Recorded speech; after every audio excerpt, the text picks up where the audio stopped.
เขาสิมักเขาบ่เฮาทุกข์เฮายากเฮาจนเนาะให้เขามาเบิ่งสภาพเฮือนเฮาก่อนอยากได้แฟนแม่นบ่ดิอยากได้เป็นหยังจังอยากได้แฟนอยากได้คนมาเฮ็ดนาซอยไถนาซอยมาเด้อกินน้ำเด้อน้ำสร้างน้ำสร้างบ่ได้กินน้ำก๊อกบ่บ่การใช้ชีวิตจริงเพิ่นสิยากลำบากส่ำใดเฮาก็ถ่ายทอดให้เบิ่งตามจริงนะครับพี่น้อง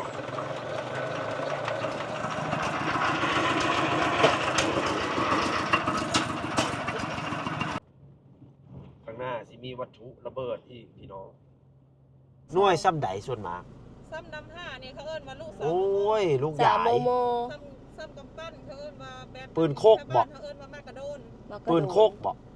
ลูกปืนโคกบ่ลูกปืนโคกก็มีลูกปืนใหญ่ก็มีลูกเบียร์ยูก็มีลูกซ้ำกระโตคนมีบ่ได้ข่าวว่าบ่มีห้องน้ำบ่มีเอ้าบัดสมมุติว่าไปขี้ไปเหี่ยวเฮ็ดอะไรพาไอ้ไปเฮ็ดเด้อทุ่งนากับป่าอย่านอนตื่นสายอย่าอายทำกินอย่ามินเงินน้อยอย่าคอยวาสนาสุขสบายดีพ่อแม่พี่น้องสบายดีน้องฝนมาพบพอกับท่านผู้ชมนะครับผมตอนเช้าๆนะครับผมตอนนี้เฮาตื่นนอนนะครับผมเฮ็ดเวียกงานดึกขนาดเลยเด้อพี่น้องเด้อครับรถเดินทางไกลมาจากแขวงคำม่วนแขวงบุรีคำไซมาฮอดมาจอดตรงนี้นะครับผมเมืองพารานไซนะครับผมเลยตลาดขึ้นมาเด้อพี่น้องเด้อตอนนี้เฮาอยู่เฮือนพักนะครับผมกำลังเตรียมตัวออกไปหาสาวลาวคนใหม่นะครับผมนางเอกบ่าวเดชนครพนมนางเอกในชีวิตจริงนะครับผมก่อนชมอย่าลืมฝากกดติดตามกดไลค์กดแชร์เป็นกำลังใจให้ช่อง YouTube บ่าวเดชนครพนมกับน้องฝนสาวลาวเฮาเด้อพี่น้องเด้อมื้อนี้เฮาสิไปหานางเอกนะครับผมน้องแพรนะครับผมเฮาไปส่งเพิ่นนะครับผมอยู่เฮือนอยู่ศาลเมื่อวานนี้เป็นการต้อนรับเป็นอย่างดีนะครับผมจากพ่อแม่เพิ่นนะครับผมเฮาก็เอาของฝากของต้อนมาสลอกสลีนะครับผมไปฝากคนทุกข์คนยากรอบเฮือนรอบศาลเพิ่นนะครับผมพี่น้องมื้อนี้เฮาก็สิเข้าไปนะครับผมอีกนะครับผมเฮาสิพาเพิ่นไปเที่ยวไทยนะครับผมพี่น้องน้องเพิ่นสิไปเที่ยวไทยกับบ่าวเดชนครพนมไปบ้านบ่าวเดชนครพนมพู้นแหละพี่น้องเฮาก็ติดตามเรื่องราวชีวิตเพิ่นเด้อพี่น้องเด้อมื้อนี้เฮาสิไปถ่ายทอดเปิดใจเพิ่นนะครับผมว่าเพิ่นอายุเท่าใดน้ำหนักส่วนสูงเท่าใดมีแฟนหรือบ่แนวใดบ่นะครับผมพี่น้องเฮ็ดเวียกเฮ็ดงานหยังนะครับผมพี่น้องเฮาสิเดินทางอ่าไปเลยเด้อครับเฮาสิพาชมบรรยากาศเลาะข้างทางชนบทบ้านนอกบ้านนานะครับผมอยู่เจาะลึกเข้าไปในหมู่บ้านเพิ่นนะครับผมอีกเทื่อหนึ่งคุยกับน้องฝนเด้อพี่น้องเด้อให้ว่าน้องฝนผลงามนะครับผมเม้นมาหยองเพิ่นเด้ออากาศตอนนี้ก็ร้อนเนาะอากาศเริ่มร้อนมื้อนี้ตื่นมาก็เป็นสงดุอยู่แต่สิงเหล่งอยู่แต่อันบริคำไซนี่หนาวมาพีผัดร้อนพี่น้องอากาศแต่ละมื้อแต่ละเว้นนี่บ่คือกันจักเม็ด FC นะครับผมรับชมอยู่จังหวัดใดคอมเมนต์มาเด้อน้องฝนถามออกไปหากินข้าวเก่าหาเบิ่งว่าแถวสวรรณเขตแถวพารานไซเนาะเพิ่นมีหยังกินแหน่คือสิบ่วิตข้าวเปียกฝืดนั่นดอกเนาะแม่นกินหยังก็กินพี่น้องรถก็ถนนหนทางก็สะดวกสบายซื้อตรงดีลาดยางมักตรงมักต่อยยังดีจากสวรรณเขตมานี่ทางอันนั้นเด้ทางปูยางหมดพี่น้องถือว่าเจริญอยู่จะเสียตรงที่แบบซอยเข้าหมู่บ้านข้างทางจะเป็นชนบททางแดงลึกๆเข้าไปก็สิเป็นป่าดงอยู่หั่นนะยังบ่ได้เป็นแบบมีระเบิดนำใดเจริญมีวัตถุระเบิดแบบเพิ่นกันไว้พี่น้องน่ากลัวทั้งพี่นะมองใดเพิ่นห้ามเฮาก็อย่าเข้าไปบ่าวเดชถ่ายให้เบิ่งเมื่อวานนี้ตลาดก็ใหญ่ดีแม่นของสิ่งของขายก็หลายรถไถเพิ่นกำลังมาจับจองหมดแล้วเห็นร้านกินแล้วน้องฝนเข้าไปสร้างเบิ่งต้องไปไกลปานใดเนาะแม่นฮอดร้านกับข้าวแล้วไปเบิ่งว่าเพิ่นมีหยังกินแน่อันนี้เป็นร้านอาหารตามสั่งบ่เอาข้าวผัดปลาหมึกบ่ใส่แป้งนัวเอา2 จานร้านก็ร้านใหญ่เติบอยู่เนาะเป็นอาหารตามสั่ง ตรงนี้สิเป็นตลาดนะครับ เมืองพลานไส้บ่แม่โอ้เมืองพลานไส้แดดก็สิออกเริ่มร้อนแล้วทั้งพี่คือร้อนเนาะพี่น้องจังหวัดทางท่านผู้ชมอยู่ร้อนบ่อันนี้เพิ่นสัญจรไปมาใช้รถไถเข้าเมือง ซื้อสังกะสอกะสีนะครับผมเดี๋ยวสิซูมให้เบิ่งเด้อพี่น้องเด้อ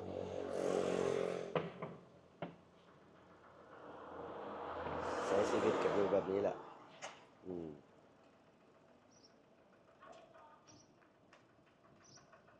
ไปดี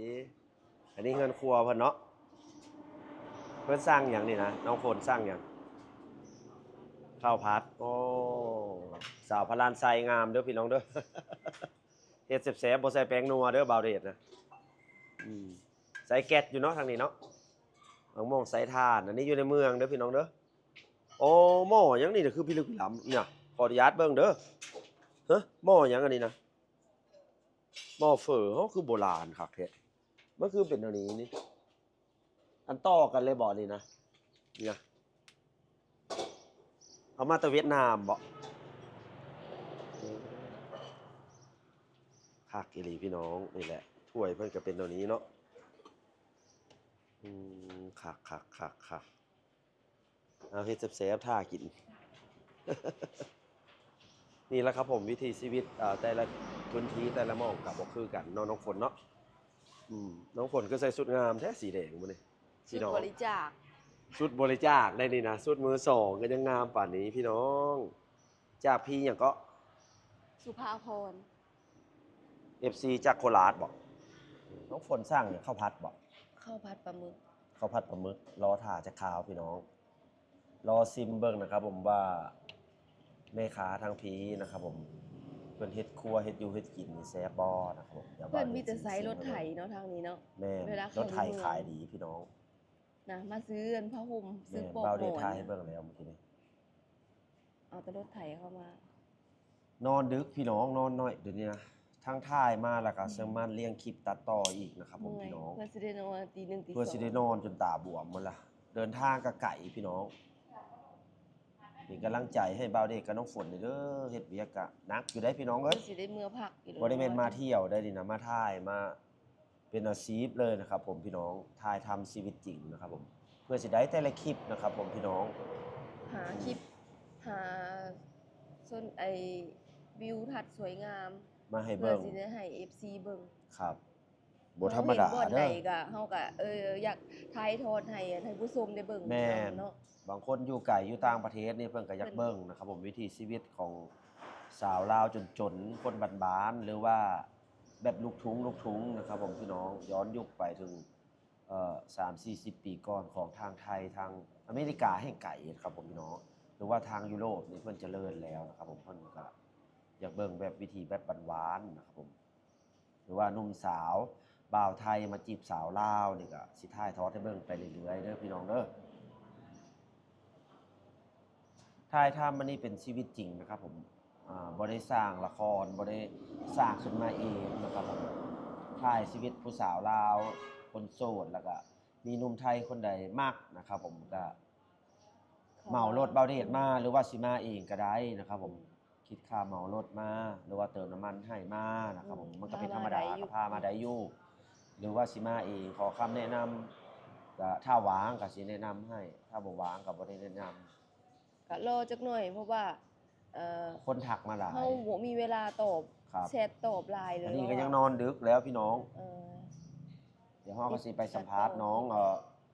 สาวลาวคนใหม่คนนี้นะครับผมน้องแพรเพื่อนสวยขยันดีหลีนะครับผมบาวเดชไปเห็นอยู่แขวงคำม่วนนำมาส่งเพิ่นฮอดเฮือนนะครับผมสิพาเพิ่นไปเที่ยวไทยนะครับผมคนนี้เพิ่นว่าเพิ่นเป็นเอื้อยกกทั้งไถหน้าไถหยังเดี๋ยวสิให้เพิ่นเว้าเองนะครับผมพี่น้องน้องฝนก็เมื่อยอยู่บ่ เมื่อยตื่นมากกับเป็นทรงเซ็งเลงอะไรบ่รู้ พี่น้องเอาก็พบปะ มันล้างกายกับ ทั อ่อนเพลีย ทกั เนาะมันมาหลายมื้อ แม่ผู้ใดรับชมอยู่ทางอิสราเอลแน่นะครับผมทางยุโรปอเมริกาลองคอมเมนต์มาเด้อพี่น้องเด้อเอาถ่ายกินข้าวจากข้าวเสร็จเรียบร้อยพี่น้องข้าวผัดหน้าตาน่ากินมากเลย ก็มี ถ้วยละ40,000 40,000กับ3 30ตก10 บาท เป็นข้าวผัดทะเลปลาหมึกนะครับ พี่น้องดีๆเพิ่นแต่งจานงามเลยพี่น้องน้องคนชิมบ้างเนาะ ก็มีอาหารนั้นคือไทยอยู่เด้ อยู่นี่ก็ดี แม่นคนเฮ็ดอาหารตาม เพิ่น สั่ เฮ็ ง ดอา นะ หาร ครับ ตามสั่ง อาหารนี้บ่มีจำกัดนะครับผมว่าประเทศใดดอกบางที่ก็มาแต่จีนมาแต่เวียดนาม อยู่ไทยก็ยังบ่แม่นอาหารไทยโดยทั่วไป บางทีก็อาหารแขกอาหารอินโดอาหารพม่าผสมผสานอาหารอินเดียอาหารฝรั่งก็ยังมีอยู่ไทย แซ่บ หน้าตาใช้ได้แซ่บมาเด้อมากินข้าวน้ำกันซะก่อนนะครับผมจังไปหาผู้สาวเด้อ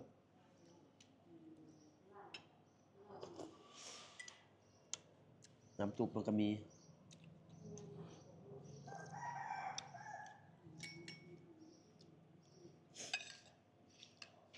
ข้าวผัดปลาหมึกเลยนะ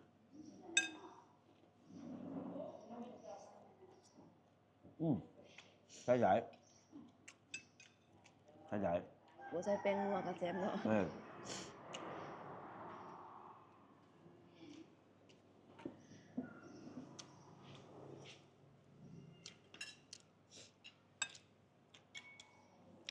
หมูใส่ผงชูรสทางนี้เอิ้นแป้งนัวพี่น้องบางคนก็แพ้บางคนก็บ่แพ้นะครับ ผมต้องเข้าใจนะครับผมกินไปแล้วปวดหัวปวดคอปวดต้นไหล่บางคนเป็นได้พี่น้องเอ้ย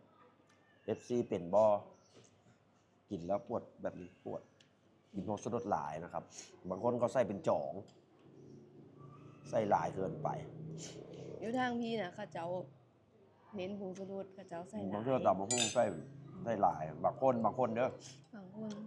เพิ่นว่าใส่หลายมันจังแซ่บเพิ่นว่า แต่ว่าใส่หลาย แต่ ป่วย เคยถามอยู่ได้บางคนที่เพิ่นกินชูรสนะขาดบ่ได้ แพ้ บ่รู้คือกันว่าเพิ่นต้องกินตลอดต้องได้ใส่ถ้าบ่ใส่อาหารบ่แซ่บเพิ่นว่าหาแต่ว่าถามว่ากินไปแล้วมีความรู้สึกแบบใดเขาก็มีความรู้สึกคือกัน แต่เขาก็ยังขาดบ่ได้ กินแล้วปวดหัว ยังวินยัง แต่ก็ขาดบ่ได้ อืม คล้ายๆครับเคยใส่แล้วต้องใส่แบบนี้นะ เดี๋ยวเบ้าได้เสือตัดไปเลยนะครับบ่ได้กินมาเป็น ถ้ากินก็เจือจางข้างนอกประเทศมาก็จะเป็นต้องกินจะน้อยที่สุด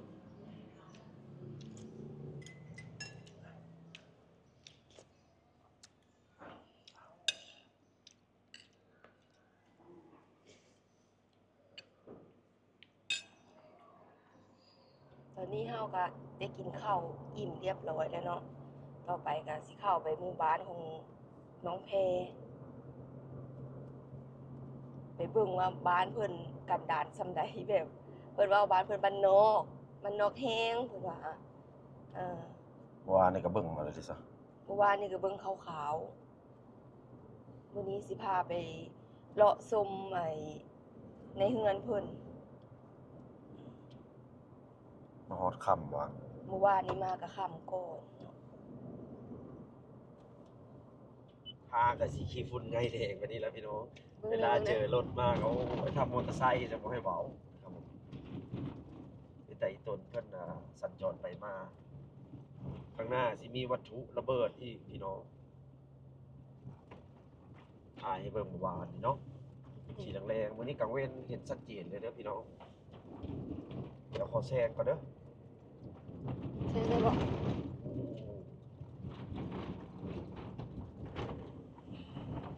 โอ้ทางก็เป็นคืนพี่น้องเสียงจักจั่นนะอุ้ยตอนนี้หลายพี่น้องเพิ่นเอาไปขายอยู่ข้างทางเพราะว่านี่ก็แว่เบิ่งเพิ่นขายบ่แพงนะครับตอนนี้เพิ่นใช้รถหุ่นใดพี่น้องตอนนี้นะรถหุ่นใดมาจากเกาหลี เพราะฉะนั้นคนอยู่ลาวนี่น้องฝนเวลาสิไปทำงานเกาหลีนี่ไปง่ายกว่าคนไทยเด้อเวลาไปทำงานอยู่เกาหลีพี่น้อง บ่ เพราะว่าเพิ่นให้โอกาสเพิ่มรถเรือรถลาเพิ่นใช้นะครับผมอยู่ลาวนี่ ขึ้น ทางไปเงินเพิ่นละภาพมีแต่ของหุ่นใดได้ แม่ รถหุ่นใดเพราะว่ารถเก่งเพราะว่ารถกระบะ รถกระบะนี่แข็งหน้าเลยบ้านเด็กก็ยังอยากได้แล้วพี่น้อง บ่ ส่วนมากของไทยจะเป็นทางญี่ปุ่นรถจีนกับมีตลาดหลายแล้วส่วนมากนี่ได้เป็นระเบิดเนี่ย ได้ว่านี่ผู้ใหญ่แต่มื้อซื่นนี่นะ หน่วยซ้ำใดซ้ำนี้ มันก็หลายขนาดมันมีป ประมาณซ้ำดำผ้าแล้วก็ซ้ำกำปั้นแล้วก็ลาย เฮาเฮ็ดจังได๋เฮาขุดเอาบ่ เอากวดเขาใส่เครื่องกวด แล้วก็ขุดเอา แม่นบางทีมันอาจจะอยู่หน้าดินหรือว่ามันอยู่พื้นดิน เออมันคือหลายเนี่ยจะเห็นจุดเพิ่นวางเด่งๆอะนะหั่น แม่นลาย โอ้ แสดงว่าอัน เพื่อนซานนี่มาเฮ็ดทีหลังเนาะ แม่นเพื่อนสารนี่เขาล่างเขากวดแล้วก้อนเขาจะเฮ็ดเพราะว่าพื้นที่ตรงนี้ระเบิดมันหลาย โอ้ รวมๆกันแล้วก็ประมาณอยู่20ใบหน่วย หน่วยซ้ำใดส่วนมาก ซ้ำดำผ้าเนี่ยเขาเอิ้นว่าลูก โอ้ย ลูกใหญ่ 3 โม ซ้ำกำปั้นเขาเอิ้นว่าแบบ ปืนโคกบ่ เขาเอิ้นว่ามากระโดน มากระโดด ปืนโคกบ่ ฮะ ลูกปืนโคกบ่ ลูกปืนโคกก็มีลูกปืนใหญ่ก็มีลูกเบียร์ยูก็มี ลูกซ้ำกระโตคนมีบ่ เนี่ยก็มีชาวบ้านเนี่ย โอ้ เจ้าบ่ยานบ่เวลาไปเก็บ กาย่านแน่แต่ว่าเฮาเฮ็ดตามกฎระเบียบของ เพิ่นจ้างมาบ่ดิ เฮาแล้วก็สิ้นแล้ว จ้างมาบ่อาสาบ่ บ่อาสาสมัครเขาประกาศแล้วเฮารับสมัคร โอ้ เพิ่นก็เลือกเอา มีเบียร์เลี้ยงอยู่นะเนาะมีเบียร์เลี้ยงอยู่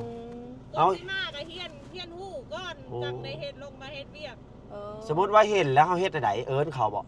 คันเฮาเฮ็ดแล้วก็เฮาก็มีสมองแล้วก็วางแผนการทำนายอีหยังต่างๆเฮาก็จะแจ้งหัวหน้าผู้วันตำแหน่งที่มันจะติดต่อกันมาหั่น ที่เฮ็ดใดเนาะ แม่นแล้วก็เพิ่นอนุญาตให้ทำลายแล้วก็ทำลายเลยเพราะว่าเฮา ทำลายนี่เฮ็ดจังได เผา เอ้ยบ่แม่น เฮาก็จะมีสายไฟเนาะ สอด สายไฟแม่นแล้วก็มีสายแก๊ส ซอสให้มันตุ้มเลยบ่ ฮะ ให้มันนั่นแตกเลย แม่นมันแตกคันเฮาทำลายมันก็แตก เฮายานมันแตกเองอะนะแม่ คันเฮาบ่ไปบ้ายไปหยังมัน อื มัน ม ก็ บ่ บ่ แต แต ก กดอก มันฝังอยู่ลึกบ่อยู่ลึกบ่ มันก็อิงตามความลึกของมันบางทีก็อยู่หน้าดินบางทีก็10ซนติหรือ20ซนติประมาณนั้น เนาะ แสดงว่าป้าแถวนี้น่ะไปหาเฮ็ดหาหอนบ่ได้เล ห้าย ม แมันบ่ห้าม แม่นก็ได้อยู่ส่วนหลายประชช ที่เขากัน มีฮะ ที่เขากันไว้แดงๆนี่ห้ามเข้า แม่น อื โอ้ ม เพราะตัวนี้มันคือมองสะพายเก็บกู้เนี่ยคือมันเป็นสนามมินมันมีสองประเภทมีสนามมินและสนามเก็บกู้ธรรมดา เออ มัน สนามมินคือจะไปได้พื้นที่ที่เขาระบุไว้หั่นแล้วก็ไปนอกนั้นก็บ่ได้ มันเป็นระเบิดประเทศใดของเฮานี่บ่ ฮะ มันเป็นของอเมริกาบ่ แม่นมันเป็น โอ้ ระเบิดแต่สมัยสงคราม โอ้ ที่เขาต่อสู้กันก็เลยมันเด็ดตก เก็บตกเนาะ อยู่บ้านแม่น อยู่ทางเหนือก็หลายเฮาไปเห็นนะ อืม เอาขอบใจให้ความรู้เนาะนี่เนาะ จ้า โอเค จ้าสู้ๆเด้อ สู้ๆสู้ๆสู้ ขอบใจ ๆโอเคนี่แหละครับผมเพจที่มานะครับผมของวัตถุระเบิดเพิ่นเก็บ มี ได้ เนาะ มีได้พี่น้องเอ้ย มีจริง อยู่ เนาะ ทางลาวนี่นะ อืม เป็นไตตนเพิ่นนะครับผมตั้งแต่สมัยสงครามโลกเก็บยังบ่หมด ยัง อเมริกามาทิมหลายที่สุดแม่นประเทศลาว เออ กับเวียดนามพี่น้องเอ้ยบ้านเมืองเพิ่นก็ยังบ่พัฒนานะครับผมทาง อื นี้ ม แม่น เพิ่นก็มีอาสาสมัครกัน มีอาสาสมัคร อืม เป็นกำลังใจให้ทีมงานเก็บกูระเบิดเด้อพี่น้องเด้อ อืมอันนี้บ่เฮือนไม่เท่า เออ โอ้เงินเพิ่นหลังน้อยแฮงเด้อพี่น้องเด้อ ฮอดแล้วบ้านของน้องแพร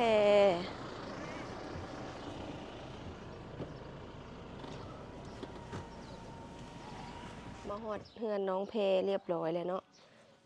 น้องเพอยู่ไสเนาะ น้องแพรแล้วอะนะแม่นบ่ เดี๋ยวให้ขึ้นไปเด้อเพิ่นอยู่แต่เทิงเฮือนผู้พี่น้องโอ้ สบายดีท่านผู้ชมเลยบอก เดี๋ยวกำลังขึ้นคันไดดิสบายดี สบายดี สบายดี FC แน่ สบายดี อืมกินข้าวเช้าแล้วบ่ กินแล้ว ได้หยังกิน ไข่มดแดง ไข่มดแดงวานนี้ แม่น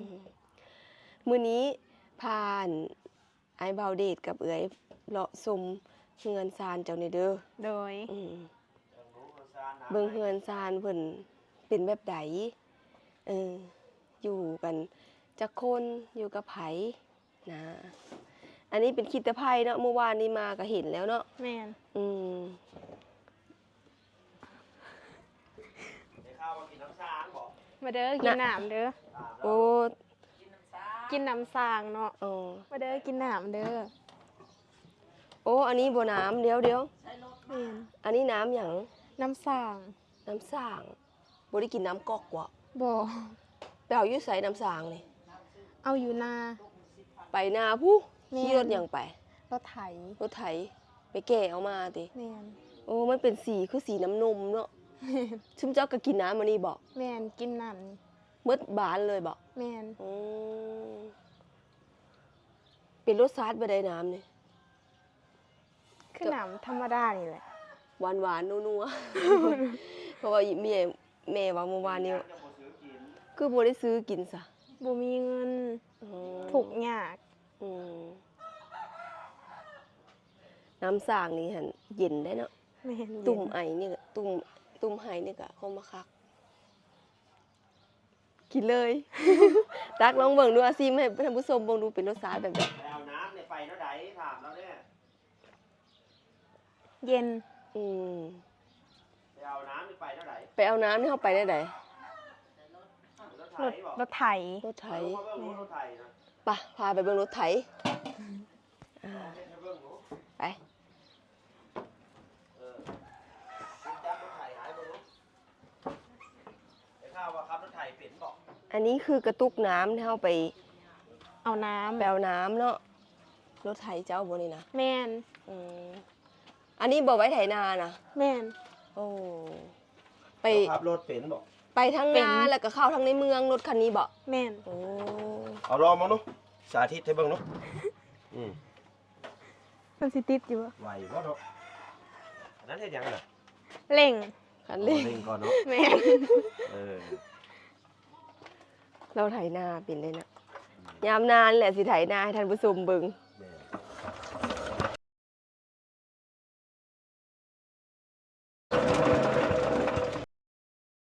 เสาอยู่เสา มัน อยู่ เศร้าอยู่ ไม่จนตกได้ เพื่อแลกบ่ติดพี่น้อง สงสัยรถไถมันเก่าแฮงเอาเมื่อยแบบนี้เลยเนาะ แม่นนะ เอาลองเบิ่งอีกทีหนึง มันบ่แม่นรถอันไถอัน คูบูตาบอก แม่ นี่ น ยี่ บ่ ห้อ แม่น อย่าง รุ่น นี้นะ ยี่ห้อใหม่อันนี้ยังเก่าเลย เอ้าสู้เขาโอ้เพลงเนาะ น้ำมันบ่มีวะ เช็คมึงเนาะบางเทื่อก็บ่มีน้ำมันน่าหินได้นี่นะน้ำมันแห้งหมดแล้วล่ะน่าสิมีอยู่บ่อืม มีอยู่ มีอยู่ซักเฮ็ดหยังอันนี้นะฮะ หมัก มากเนาะบ่ว่ากันพี่น้องเอ้ยตามสไตล์เพิ่นนะครับผมสาวลาวก็มักซักคือกันพี่น้อง อืม รถไถเวลาเอาน้ำขึ้นเฮาก็เอาน้ำทางน้ำนี่ขึ้นแล้วก็ถอยหลังไปเอาน้ำอยู่น้ำสร้างเนาะ เสือกอันนี้เนาะมันเป็นเสือกอันนี้ เสื้อทีเหล็ง เสือกดึงคันเร่งบ่นะ แม่น เอาลองเบิ่งอีก เอาอีก การใช้ชีวิตจริงเพิ่นสิยากลำบากส่ำใดเฮาก็ถ่ายทอดให้เบิ่งตามจริงนะครับพี่น้องเอาติดแล้วนี่ล้อหน้าติดอันนี้นะถ้าเป็นแบบนี้นะ เหมือนนี่เนาะ รถ เออ นึกติดยา อันนี้บอกอยากได้ผัวมาเฮ็ดอันนี้บอก แม่น มันทุกข์ยากลำบากบ่มีไผเฮ็ดเนาะพ่อเฒ่าเนาะเป็นตาอีตนเพิ่นได้ได้ลูกได้หลานเป็นแม่ยิ่งผู้สาวกกตื้มเนาะเอ้าพักเมื่อยก่อนบ่ รถไถอันนี้แหละที่เราบอกเราไถนาแล้วมันยาก เพราะว่ารถไถเก่า มันรุ่นเก่า แม่น ห นะ นัก มันเป็นโครงใหญ่ ยากเติบอยู่ได้นี่นะเพราะเหียนก็มีมันบ่ได้กัดนะเนี่ยหึไถน้ำฟืดแล้วนี่นะเป็นใจบาปลาวพี่น้องเอ้ยเว้าความจริงนะครับผมหัวบ่ได้แบบนี้นะความจริงเลยเป็นแต่อยากให้มากกว่าเอาซาดูให้มันได้ครั้งหนึ เอ้าง บ่ยอมแพ้เอาจนได้บ่เดี๋ยวนี้ จะเอาไปเร่งห่างมันได้หมุนเลยหมุนเร่ง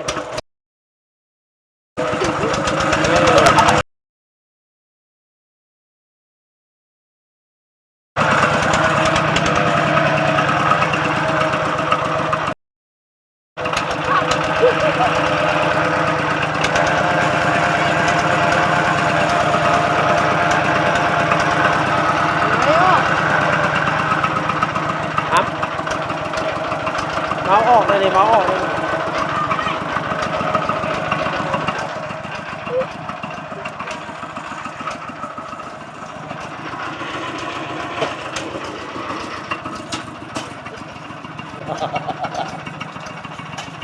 เห็นเนาะน้องฝนเนาะโอ้เป็นไปยิงแกล้งนะครับผมพี่น้อง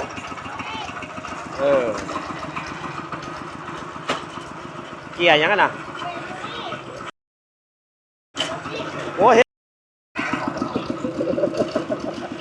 เบรกโมมี่ไถให้ไถหน้านี่โอ้ไถสดลาวพี่น้องเมื่อยเวลาดำให้ดำหน้านะครับผมต้นกระไซรถไถคันหัวหางแบบนี้แหละอันนี้คือชีวิตของลูกสาวลาวคนหนึ่ง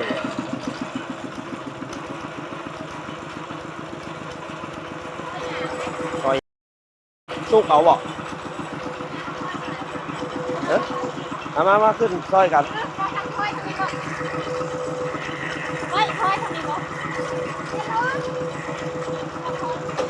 โอ้ยเดี๋ยวเก่ง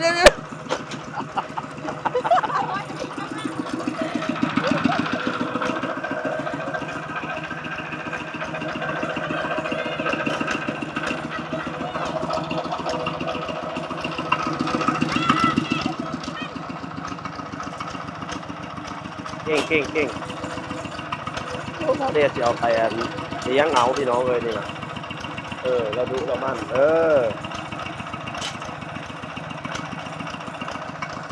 ถอยมาถอยมา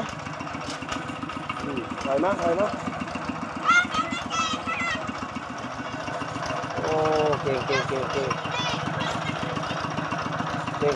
เชื่อแล้วพี่น้องไม่ยิงแก่งเลยนะไม่ยิงแก่งระวังมันดีข้างกระต่ายได้โอ้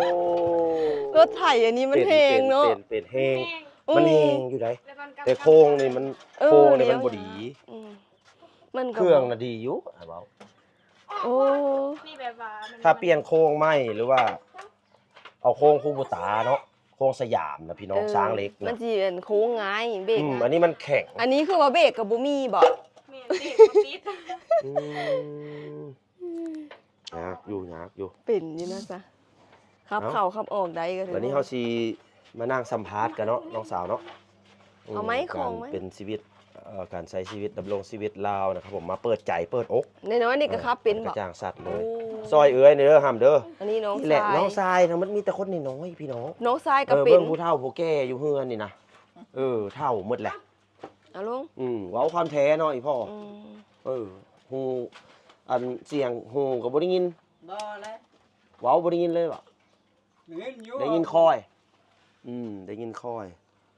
ผู้เฒ่านี่บางนี่แก่เข้าโอ้คนน้อยอันนี้ได้ไถนาโอ้ไถนาเก่งๆยกโปให้เลยเอาล้างมือไปเขามานั่งสัมภาษณ์นะครับผมนั่งลมกับจะข่าวนะครับผมพี่น้องเก่งนี่แหละครับผมวิธีชีวิตเพิ่นนะครับผมเดี๋ยวเฮาสิมาสัมภาษณ์เบิ่งขนาดเบ้าเดชเป็นผู้ชายแท้ๆนะครับผมบางเทื่อก็ขับรถไถยังบ่เก่งสู้ลาวนะครับผมเบิ่งท่าทีแล้วนะครับรถไถมันขับยากเป็นบางเครื่องเนาะน้องฝนบางเครื่องก็ขับง่ายตัวนี้ยากพี่น้องมันแข็งอันนี้มันเป็นรุ่นสมัยรุ่นหลายปีแล้วบ่มีเงินซื้อเนาะอีแม่เนาะบ่มีเงินซื้อใหม่ติดยากเพราะว่ามันเก่าที่สนิมเกาะมานั่งสัมภาษณ์มาได้ล่ะมานั่งสัมภาษณ์บ้างเนาะชีวิตโตเป็นอะไรแน่สบายดี FC เป็นทางการนะครับผมสุขสบายดีสบายดีน้องแพรสบายดีฝากเป็นกำลังแรงใจให้น้องสาวเฮาอีกคนหนึ่งนะครับผมมื้อนี้ได้มาฮอดมาจอดมาถึงนะครับผมอยู่บ้านกะลองนะครับผมเมืองพลานไซจังหวัดสวรรณเขตหรือว่าแขวงสวรรณเขตเป็นภาษาลาวน้อยหนึ่งนะครับผมพี่น้องมื้อนี้เพื่อนมานั่งข้างๆกับเพื่อนคู่ใจนะครับผมหรือว่ารถไถคู่มิตรนะครับผมถ้าบ่มีรถไถก็สิบ่มีข้าวกินแม่นบ่แม่นชีวิตต้องดิ้นรนนะครับผมคนเกิดมาบ่เท่ากันเกิดมาไม่เท่าเทียมกันพี่น้องแม่นซ้ำรถวิโก้จอดอยู่เฮือนแม่นไปเมืองไปหน้าก็ใส่อันนี้บ่แม่นใส่อันนี้ไปเอาน้ำคือเฮาเฮ็ดเมื่อกี้นี่เนาะแม่นกระตุกน้ำบ่นี่ล่ะแม่นกระตุกน้ำที่เฮาจักมือหมดน้ำนะประมาณอาทิตย์ปลายแม่นไปเอาจักลัก4 ลักโอ้น้ำสร้างมันเป็นน้ำสร้างขี้กินท่านเบิ่งให้บ่แม่นที่กินให้เบิ่งอันบ่ได้ขายใสเด้แม่นขาวๆแบบมันคือขาว อืมคล้ายๆกับน้ำนมดินนะพี่น้องมันผสมกับดินเหนียวนะครับผมสีมันเลยคุ้นๆแน่จักหน้อยหนึงนะครับแม่นเฮาสิมาเจาะเปิดใจเจ้าเด้อมื้อนี้เด้อ โดย ให้เว้าความจริงบ่ให้ตัวนะครับผมทาง FC เพิ่นก็เป็นกำลังใจนี่เด้อเอ้าเริ่มจากคำถามแรกนะครับผมน้องสาวชื่อหยัง ซื้อแพร ชื่อจริงว่าใด ซื้อจริงซื้อแพงสี อายุบ้านไล่มาให้หมด อายุ18บ้านกะหลองเมืองพารานไซแขวงสวรรณเขต 18เต็มแล้วเนาะ โดย อย่าง19อยู่เฮือนอยู่ซานอยู่นำกันจักคนปัจจุบันนี้ 5 คน 5 คน มีไผแน่ มีน้อง2 คน อืม มีพ่อเฒ่ากับแม่เฒ่า แม่ บ่มี ลำบาก ผู้เสียมีผู้ครบยังมีชีวิตอยู่หมด มีผู้เสีย คือ เป็น แม่ ไผ ตู่แม่ของพ่อเฒ่าอะน่ะ โอ้ เสีย เราเฒ่าแห้งแล้ว แม่น นะแก่ชราไปเนาะเอ้าปัจจุบันนี้แม่ผู้ใดเฮ็ดเวียกเฮ็ดงานอยู่เฮือนนี่เป็นเสาหลัก น้อง อืมเป็นลูกกกบ่ แม่เป็นลูกกก เป็นลูกสาวกก พ่อไปใส่ พ่อปะกับแม่เนาะ ดีแล้วพ่อนะ ปีปลาย พี่ปายอยู่นำกันบ่ได้เนาะ แม่น คุณใหม่แล้วบ่ บ่ต้องเจาะถึงเรื่องนั้นมันนอกประเด็นพี่น้องเพิ่นสิไปใส่ก็มันสิทธิ์ของเพิ่นนะครับผม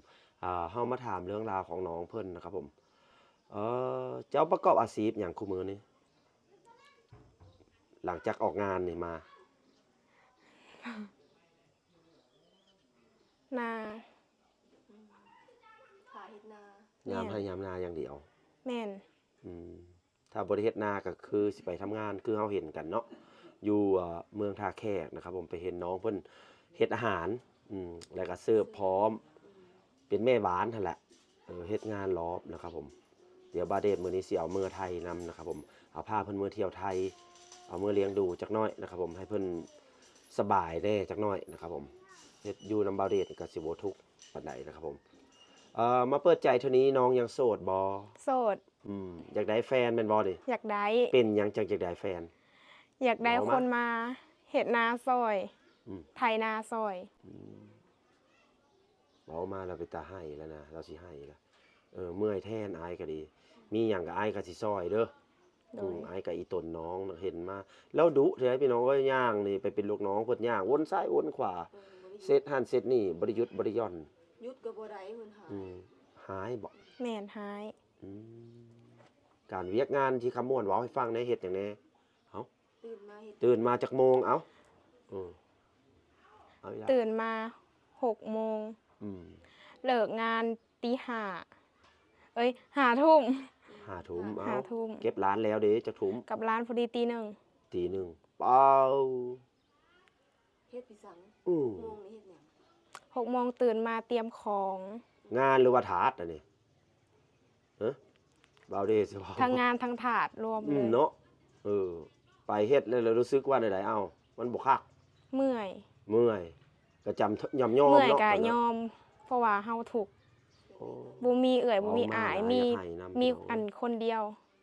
ลูกสาวกก หาเงินเลี้ยงพ่อ เคย แม่ ให้อยู่บ่ เคย หลีให้อยู่เนาะ แม่น อืมแต่อีตนเราอันนี้คือสาเหตุหลัก คือได้มีคู่ชีวิตกันแล้วได้คนช่วยเหลือ ได้เป็นเสานี่แหละคือเสาเฮือนเนี่ยขาดไปเสากลางเสาหนึ่ง2 เสามันก็เซแล้วเนาะคนอื่นมันก็ค้ำเสาอื่นมันก็ใช้แรงงานค้ำหลายนะคือเจ้านี่ละผู้ใดใหญ่ก้อนก็ อาศัยก่อน งานหนัก เท่าแล้วก็ บ่เท่าไม่เท่าแล้วก็เท่าละ มีเรากับน้องทรายนั่นแหละน้องทรายจักปีค่ะ 10 เด็กน้อย 10 ปี ไทยขับรถไถเป็น เริ่มหัดเป็นเนาะ แม่น ก็ซอยแบ่งเบาได้อยู่น้อยหนึงแกเด็กน้อยพี่น้อง5 ปี 10 ปี น้องนี่แหละคนใหญ่ก่อนนี่แหละบ่มีเงินซื้ออยู่ซื้อกินเวลาให้หน้าก็ไปเฮ็ดเวียกเนาะไปทำงานรับจ้างเพิ่นมีเคยทำงานอย่างมาแน่แล้วนี่เอาไล่มาเนาะเอา หลายอย่าง ไล่มาเลยเอา แม่บ้าน แม่บ้าน ไล่มาอีกละ แม่บ้านทำความสะอาด อืมอืม ขายของ อืม ขายน้ำมัน ปั๊มน้ำมันนี่อยู่จักเดือน ปั๊มน้ำมันอยู่ปี 1 เฮ็ดหยังแน่ ตื่นเช้ามาก็นึ่งข้าวล้างถ้วยล้างบวง ไปอยู่นํเขาเลยบ่ แม่นอยู่นำเขา ถ้าเติมน้ำมัน ถ้าเปิดปั๊ม5 โมง ตื่นประมาณ4 โมงเช้า ตีสี่ แม่นตี อ้าว เลิกปั๊มก็3-4 ทุ่ม 4เลิกปั๊ม5 5 โมงแรงบ่ 7 โมง 4 ทุ่มหนึง7 โมงคือทุ่มหนึงพี่น้องก็ดียังดีกว่าทางพุ่นอยู่ แม่นดี เพราะว่าน้ำมันเนี่ยมันบ่ได้หนัก มันยังมีเวลาพัก แม่น ได้นั่งถ้ามันบ่หนักปานน้ำมันก็ธรรมดาแต่เวียกที่เจ้าเฮ็ดปัจจุบันนี้ที่ออกมานี่อ้ายก็ว่าหนักอยู่เป็นตาอีตนน้อง เงินเดือนเท่าไหร่ฮะ เงินเดือนเท่าใด เงินเดือน2 ล้าน 2,300,000 บาท มื้อละ100พี่น้อง แต่ถ้างานเบาก็โอเค แต่นี้มันงานหนักปั๊มน้ำมันก็ราคาเดียวกันบ่ ปานน้ำมันราคา 1,500,000 ล้านห้า โอ้มันอยู่หั่นมันสบายแน่ แม่นแต่ เออ มีคน เข้าใจ ซอย มีคนซอย มันก็บ่ได้หนัก แม่ มันไกลบ้านเฮานำ แม่น เมืองพระลานไซนี่แหละเนาะแม่บ้านเด้อยู่เวียงบ่ อยู่เวียงทำความสะอาด อยู่ได้จักเดือน อยู่ได้4 เดือน อันนี้อยู่เหิงอยู่ทำความสะอาดก็สิบ่หนักอีก มีคนซอย มีคนซอยครับผมวันนี้ลบมาเฮือนเจ้านะครับผม เจ้าเฮ็ดเวียกนี่คือเฮ็ดไร่เฮ็ดนา แม่นเฮ็ด หน้าที่ เฮ็ด หลักๆเจ้านี่ที่เฮ็ดนาเจ้าเฮ็ดหยังแน่เริ่มต้นเอา ไถนา ไถนา ไถหุดนา ไถหุดนา แม่นไถหุดนาแล้วก็ ตกกา ตกกา ตกกาเนาะ ตกกากายาวแล้วก็ออกไถนาขาด ไถนา ดำ ขาดเอาแล้วก็มาลกกาอีก แม่มาลูกกา เออ อีก กา บ่ได้ ยาว จ้างบ่ได้จ้างบ่มีเงิน บ่มีเงิน เฮ็ดเอง โอายให้อะไรแบบนี้ ให้กลางทุ่งนั่นแหละโอ้ยทุกก็จำเป็นแหล้วเนาะ ถูกก็จำเป็น จำเป็นมัดมือศกพี่น้อง มันต้องเฮ็ดถ้าบ่เฮ็ดคือบ่ได้กิน แม่น จบแห่งตายเลยแบบนั้น มีไผเฮ็ด บ่เฮ็ดกัน โอ้ สิอาศัยไผคนในเฮือนบ่มีไผ อืม มีแต่ผู้ เจ้าเกิดก่อน ผู้เฒ่า แม่นเกิดก่อน ถ้าได้ผัวผู้หังผู้มีผู้ที่ฮักแพงเจ้ามาได้ช่วยเหลือคงสิดีไอ้ก็ดีใจนำนะครับไอ้ก็อยากซอยแบบเต็มที่เลยนี่นะเรื่องราวของเจ้าไอ้ได้ไอ้ถ่ายมานี่เจ้าแหละทุกข์ที่สุดเนาะน้องฝน แม่นแล้วคน คนอื่นยังบ่ทุกข์ซ้ำเจ้าไอ้เว้า ทุกข์เขา เห็นแล้วนี่นะผู้งามแล้วก็ทุกข์อีหลี อยู่เนาะต่ แม่น เฮือนเจ้าเฮือน เขายังมีอายมีหยังซอยอยู่พ่อก็ยังอันนี้บัดพ่อก็ยังบ่อยู่ เฮือนหลังก็แบบเบิ่งกกเสานี่ แม่นให้แล้วฮะแต่เราค่ะเป็นเด็กล่าเริงคนนี้นะ เก็บซ่อนในความทุกข์หั้นแหละ เป็น แม่นบ่ วัยอันของวัยรุ่นล่าเริง ใช้ชีวิตวัยรุ่นบ่ได้เคยใช้ดอกอันนี้ฮะส่วนมากก็อยู่น้ำพงน้ำนาเนาะ แม่น ตามสมัยเนี่ยนะครับ เอาบัดนี้อาสิถามนะครับผม ถ้าได้คู่ครองมาแล้วนี่ถ้าออกคลิปไปแล้วมันโด่งดังมานี่ซึ่งว่า FC จากอเมริกาจากยุโรปหรือว่าฝั่งไทยเจ้าหับบ่ หับ หับเบิดเนาะ แม่นหับเบิด เรื่องอายุผู้บ่าวเด้แบบเขาสิมาลมมาจีบนี่ บ่ต้องจำกัดได้เบิด เป็นลักษณะแบบใดจังว่าได้หมด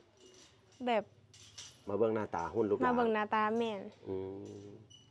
บางคนแก่แล้วก็ยังรูปร่างหน้าตาดีแม่นบ่ แม่น บางคนนุ่มแล้วก็บ่มีเงินแต่งเฮาก็มีเนาะ แม่น นั่นแหละพี่น้อง คือบ่จำกัดนะครับผมมาเบิ่งก่อนมาเบิ่งตัวจริงก่อน แม่น ที่ว่าบ่จำกัดแม่นบ่ แม่น ให้เข้าใจถูกบ่ว่าเพิ่นสิมักเฮาบ่เนาะ เขาสิมักเขาบ่เฮาถูกข์เฮายากเฮาจนเนาะให้เขามาเบิ่งสภาพเพื่อนเฮาก่อน ถูกข์แฮง แม่นอยู่ดอก ไอ้เบาเดชเลยละมักคนแรกเนี่ย ทุกข์ก็บ่ได้เกี่ยวกันนะครับผมปรับปรุงได้ แนมขยัน คะแนนขยันดุมั่นอยู่นำอายได้นี่นะเฮือนสารสำหรับอายเด้เรื่องภายนอกอันนี้นะเฮาสร้างได้อายเว้าเฮาแปลงได้นะครับผมเฮือนสารบ้านซ่องเพิ่นพี่น้องโอ้ได้ข่าวว่าบ่มีห้องน้ำ บ่มี เอ้าบัดสมมุติว่าไปขี้ไปเหี่ยวเฮ็ดอะไรพาอายไปเฮ็ดเด้อ ทงนา ทงนา กับป่า โอ้ ถ้ามันเป็นยามพ้นก็ออกไปป่าหรือว่าขุดคุ้มเนาะ โอ้ขุดขุม แม่น ถ้าเจอคุมเก้าเฮ็ดอะไรขุดไปแจ๊ะ ถูกข์แฮงเนาะ โอ้มันบ่เป็นตาหัวพี่น้องขอโทษขออภัยนะครับผม อันนี้มัน บ่มีหยังเลยน้ำใดก็บ่มีน้ำกอกใส่น้ำลุง เวลาเซ็ตขี้เด้อันนี้เว้าแบบบ่สุภาพหน่อยๆหนึงไหมบ่ ไม่ สมัยตะกี้ไอ้ใส่ไหมได้ ไหม แกงเขาเอิ้นว่าไหมแกงขี้พี่น้อง แล้วก็ฮักแล้วก็ถือไว้ บัดเรียบร้อยแล้วก็ซิดทิ่มเนาะไอ้ก็เคยอันนี้นะตอนยังน้อยก็บ่คิดว่าสมัยใหม่นี้ น้องยังเป็นวัยรุ่นอยู่ก็ยังสิได้ใส่อยู่นะ พี่น้องเพิ่นบ่มีห้องน้ำใส่ไหมแกงขี้เอาเว้าแบบความเป็นมนุษย์เลยเนี่ยบ่ต้องโลกสวยอันนี้นะก็ถือว่าลำบากเติบครับพี่น้องบาวเดชสมัยโบราณยังมีห้องน้ำอยู่บ่มีเฉพาะอยู่ทงนาเนาะน้องฝนเนาะแต่อันนี้ในเฮือนแท้ๆในบ้านแท้ๆบางคนผู้ห้างผู้มีเพิ่นมีมันบ่ห้อง แม่ น้ำ นมี ห้องน้ำนี่เฮ็ดประมาณเท่าไหร่ ประมาณ10,000 10,000ก็ยังบ่มีเงิน ยังบ่มี อ๋อเอาเงินเดือนที่ไปทำงานนี่เด้ใช้หมดบ่หรือส่งให้แม่ ส่งให้แม่ เงินเดือน 3,000 นี่ได้ แม่นส่งให้แม่ 3,000 มันก็ เฮาเหลือเท่าไหร่เอา 3,000 นี่เอา เหลือประ ใช้ มาณ เจ้าใช้เดือนหนึงเท่าใดแล้วก็ส่งให้แม่เท่าใดเก็บเท่าใด ส่งให้แม่ล้านหนึงหรือว่าล้านปลายเนาะ โอ้ล้านปลายน้องนั้นเจ้าใช้ แม่น 5-6 แสนก็ซื้อนะหั่นนี่เนาะ แม่น บางเทื่อก็กินน้ำเพิ่นล่ะวะชีวิตก็ลำบากเติบน้องฝนเจ้าทนได้บ่มาอยู่แบบนี้ฮะอันนี้ชีวิตมันบังคับ แม่น มันก็ต้องทนหั้นนะ ต้อง แต่ถ้าคนเคยอยู่ในแบบสบายแล้ว มาอยู่แบบนี้มันก็ยากอยู่ได้น้องเอ้ยก็นี่แหละเนาะอยากให้ผู้บ่าวมา แม่น มาเบิ่งสัมผัสเบิ่งเจ้ามักค่อยแท้บ่หรือว่ามักแค่หน้าตา หรือว่า อันบ่ได้แม่นว่าเฮาอยากได้ผัวเด้ที่มาหาแบบนี้บ่แม่นว่าเฮาอยากได้เล้งลีบแบบอันนั้นโพด บอกให้เราเว้าเอง อืม ต้องการจุดประสงค์อันใด ต้องการคนที่หักเฮาแท้เนาะแล้วก็หับในสิ่งที่เฮาเป็นเบิ่งอันหับที่บ่เกี่ยวกับถูกข์กับยากถ้าเขาหักเฮาอยากให้เขามาเบิ่งเฮือนเบิ่งซ่าน เอาเว้าเบิ่งอีกละเขามาเบิ่งเฮือนเบิ่งซาน เข้าเบิ่งเฮือนเบิ่งซ่านเนาะเฮือนถูกข์ยากแฮง ให้เขาลอง จนแพง ให้เขาลองมาอยู่เนาะ ให้เขาลองมาอยู่ ถ้าอยู่ได้ ว่าสิอยู่ได้หรือบ่ สิผ่านด้านแรกบ่เนาะยันตะแลนมืออะไรพี่น้องบ่าวได้สิแลนให้แล้วดินะ คนที่ฮักแพงก็มี เขาอาจจะบ่มักคนรวยหรูอาจจะมักคนบ้านๆก็มี14นะ เนาะอายก็มักอยู่อายเนาะอันนี้แม่นหยังทางหลังนี่เล้าบ่ แม่นเราบอลไว้เข้า บนไว้เข้า ได้เข้าลายเป่าบ่ที่เจ้าเฮ็ดเองฝีมือเจ้านี่ ได้100 ได้100 100 สอบ หน้า4ไร่ได้ยินแม่เว้า แม่น 4หรือ5ไร่นี่แหละ 4 โอ้เก่ง หลังจากดำให้ดำหน้าแล้วย้อนไปถามตรงดำหน้าบัดนี้พี่น้องได้ยินว่าอันได้เข้า100 สอบแล้วเนาะเฮาสิถามเบิ่งเจ้าเกี่ยวเองบ่ เกี่ยวเอง ดำเอง ดำเอง ลกกาเอง แม่น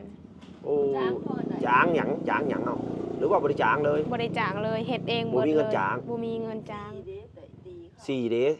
ตีอะนะตีเข้าบ่ บ่ได้ หรือว่า ตี ปั่น ปั่น เอา ปั่น ไซส์ แล้ว ยังปั่น ปั่นแล้วก็เอาเข้าให้เขา อ๋อ มันมีจักรปั่นเด้ จ้าง อ๋อ เข้าให้ไปเอาเงินให้ แม่ แทนเงิน แม่น อืม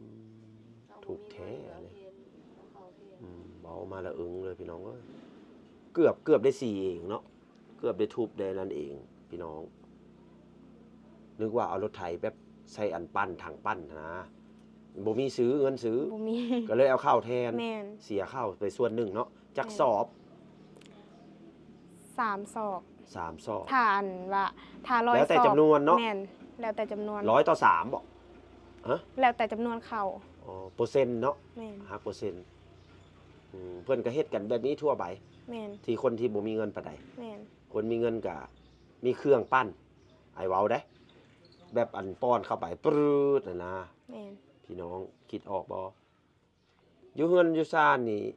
ใช้รถเรือหยังมีท่อนี้บ่หรือว่ามีหยังแน่ มีแต่ท่อนี่บ่มีรถหยังเลย เออ มีแต่รถนี่คันเดียว ไปเมืองเด้ ไทยหายไทยนาไปหมอกไปเมือง เอานี้หมด คันนี้เบิด ซื้อมาจากปีแล้วแต่เกิดหรือว่าตอนใดตอนยังน้อยพ่อซื้อเนาะ ตั้งแต่อันเฮาเกิดขึ้นมาเฮามือตาขึ้นมาเฮาก็ เห็นรถคันนี้แล้ว ตอนจำความได้ไว้ง่าย แม่นตอน ตั้งแต่จะจำความได้พี่น้องบ่แม่นมื่นตาดอกจำความได้ อืมเออ มันก็ยังทนอยู่แต่มันสึกหรอตอนโค้งมันพุ่นนะ ใหญ่มากเลยจังเห็นรถอั มันยากอะนะ แสดงว่ารถอันนี้มันก่อนเจ้าอีก แม่น แม่น ก่อน ตั้งแต่สมัยอัน พ่อกับแม่ยังบ่ปากกัน แม่นตั้งแต่สมัยพ่อเฒ่าใหญ่ อ๋อมันไผซื้อรถไถคันนี้ พ่อเฒ่า พ่อเฒ่าซื้อ ตั้งแต่สมัย ว้าว เวลายังหนุ่ม ถ้าเบาเดช สมัย เป็นผู้บ่าว เรายัง เจ้าสิซื้อให้ใหม่ซะดอกเฮ็ดห้องน้ำให้ใหม่เนาะน้องฝนเนาะอืมคนฮักแพงก็สิคงเข้าใจนะครับ พี่น้องบ่อยากให้เมียตัวเองลำบาก กินน้ำกับบ่อยากให้กินน้ำสร้างเลยไอเด็กก็จะเป็นนิ่วสะอาดอยู่กะมันอาจสิมีขี้ดินทรายนะยันเป็นนิ่วอายนะเป็นห่วงอันนี้นะถ้าเป็นนิ่วผ้าไขหลังได้มีได้เจ็บไขหลังนะแม่นเหรอวะ แม่น เฮิงๆไปแล้วเท่ามาพุ่นแหละตอนนี้อาจสิยังบ่เป็นหยังกินน้ำใสละดีกว่าอายเว้าเจ้ากินน้ำขุ่นๆเนาะน้องฝน น้ำใสเขาว่ามันมี เขาว่าบ่สะอาดมันต้องสะอาดแต่เฮาก็กั้นตองซะก่อน มีคนมากวด เข้าใจอยู่บางอันน้ำใสกับบสะอาดนะเข้าใจ แต่น้ำใสส่วนมากมันสิสะอาดกว่า แต่เฮาต้องกันตองโดยผ้าโดยอย่างก้อน กันพยาธิกันนั่นมาหินหั้นนะกันกินดินทรายเนาะอันนี้คือกันถ้าการกินดินทรายใดก็โอเคผ่านโอเคเพราะว่ากินดินทรายมันเป็นนิ่วได้น้องเอ้ยรสชาติมันก็สิแซ่บของเพิ่นนั่นล่ะเนาะ อืมน้องฝนลองซิมเบิ่งหรอบ่ น้องฝนคนบ่เคยก็บ่เคยเลยน้องเอ้ยบ่แม่นรังเกียจดอกบ่เคย อืม บ่เคยกิน แม่น แต่ถ้าบ่มีก็อาจสิได้กินคือเขา กิน อืม ถ้าชีวิตมันจำเป็นจำกัดได้กิน อยู่ให้อยู่หน้าไปเจ้าสิแล่นไปหาไสไปซื้อน้ำใส่เงินก็บ่มีซื้อแม่นผู้ใดสิมาให้เจ้าละหลาเนาะ แม่น ชีวิตโตไผโตมันได้เฮือนไปเฮือนมันก็ทุกข์พร้อมๆกันนะถ้าคนรวยแบบพอมีพอกินถ้าอายเห็นอายก็สิแบ่งให้อยู่แต่เพิ่นสิแบ่งให้ตลอดชีวิตแม่นบ่แม่นบ่ แม่น นี่แหละ พี่น้องกันร่วมไม้ร่วมมือคนละไม้ละมือเด้อพี่น้องเด้อแชร์คลิปนี้ไปนะครับผมไผมีแฮงมีกำลังก็ถ้าบ่คิดว่าสิเอาเป็นลูกเป็นเมียก็ซอยเพิ่นแหน่เสื้อผ้าเด้เอาบ่ เอา เสื้อผ้าเก่าแบบมือสองเด้จากไทยนะ เอา รับบ่ รับ บ่รังเกียจบ่ ไว้รังเกียจ เอาพี่น้องฟังไว้นะครับ น้องเพิ่นก็รับครอบครัวก็บ่น้อยคนเนาะ แม่น เอามาให้พ่อใหญ่แม่ใหญ่น้องนุ่งนี่นะน้องเรียนอยู่บ่ เรียน เรียนจบมใด ปหาหอดมเพราะว่าบ่มีคนเฮ็ดนาเนาะ อ๋อ พ่อกับแม่ก็ปะกัน ออ แม่น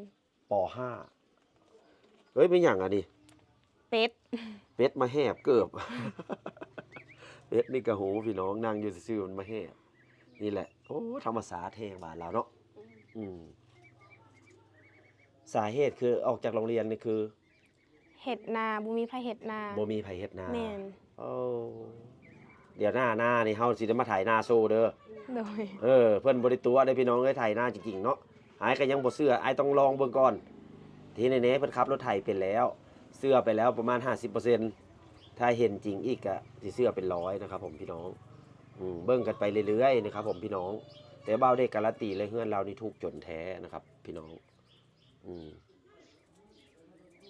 แต่ก็เราก็สิไถหน้าเป็นนั่นแหละครับรถไถเป็นปะเนี่ยเนาะไถหน้านะเนาะ เป็น เป็น100%ล้านเปอร์เซ็นต์ เป็นเบิดบ้านฮู้เบิด โอ้ เวลาไปซีเข้า บ่ได้เป็น อั ชั่วคราวหรือว่าเฮ็ดตลอดเลยบ่ เฮ็ดตลอด เฮ็ดจักปีแล้วเอ้าพอเป็น ตั้งแต่15 ปี ตอนนี้อายุ 18 183 ปีแล้ว คือตอนเพิ่นใหญ่นี่แหละ น้อยคือสิเอารถไถบ่อยู่ดอก แม่น มันเป็นแม่ยิงนำ ผู้ใดสอนให้ พ่อสอน พ่อสอนให้ พ่อกับตอนพ่อกับแม่ยังบ่ได้ปะกัน กล้ามแขนแข็งแล้วนี่ให้เว้า ดำหน้าก็เป็นบ่ เป็น เป็นแล้วเว้าแล้วดำนาก็เป็นดำให้ก็เป็นเมื่อจากหน้าให้หน้าแล้วจะไปรับจ้าง แม่น หาเงินมาแต่งกิน คือได้ข้าวไว้เป็นทุนแล้วเนาะ แม่น ดีแต่ยังมีข้าวฝนเนอะดีแต่ยังมีข้าวกินอันนี้นะเงินนี่มีตู้เย็นอยู่ไว้ล่ะ บ่มี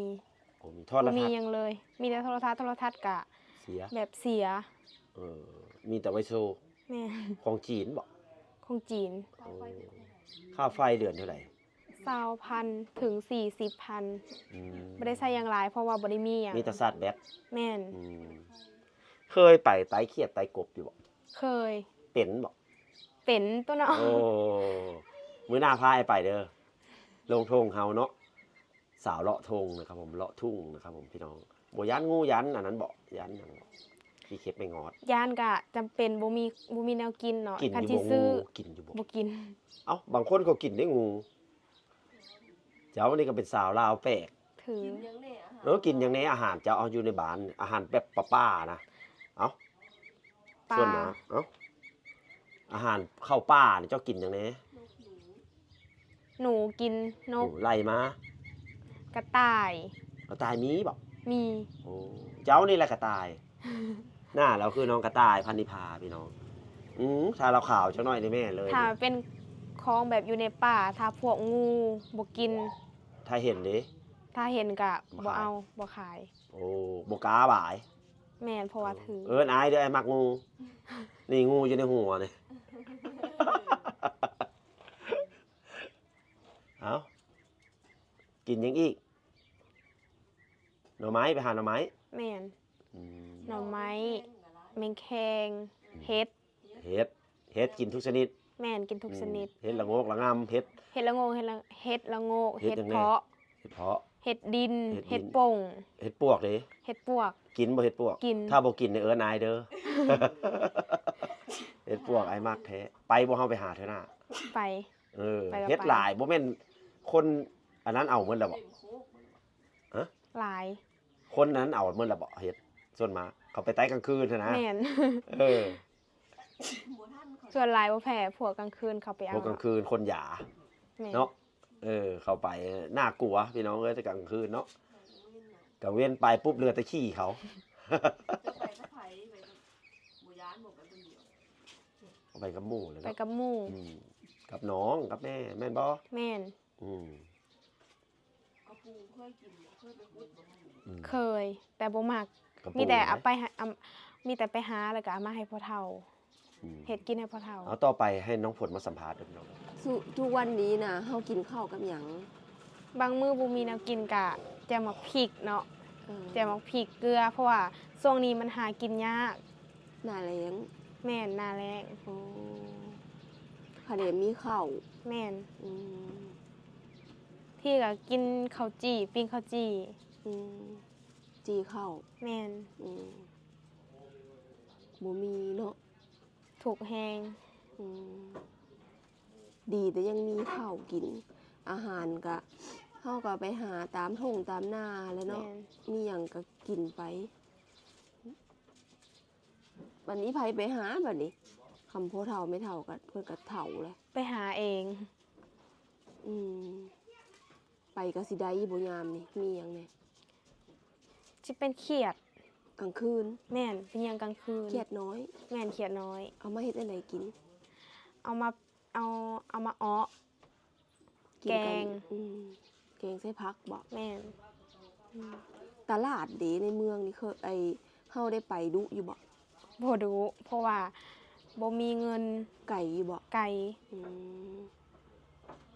จากอันใดค่าน้ำมันเนาะ แม่น น้ำมันก็ต้องได้เติมได้นี่ ถ้าว่าได้ไปก็หน่อยเถื่ออีกอย่างก็ยืมรถเขาเจ้าเนาะแล้วก็เติมน้ำมันให้เขาเจ้าอีก เฮาไปนี่เฮาไปหยังจำเป็นที่สุด แม่นจะเป็นที่สุด คือ เค แบ ย บ ไปหยังถ้าแบบเจ็บไข้ป่วยหยังหั่นน่ะ อืม ต้องได้ไปแบบน่ะ ต้องได้เข้าไปหาหมอ แม่น อืม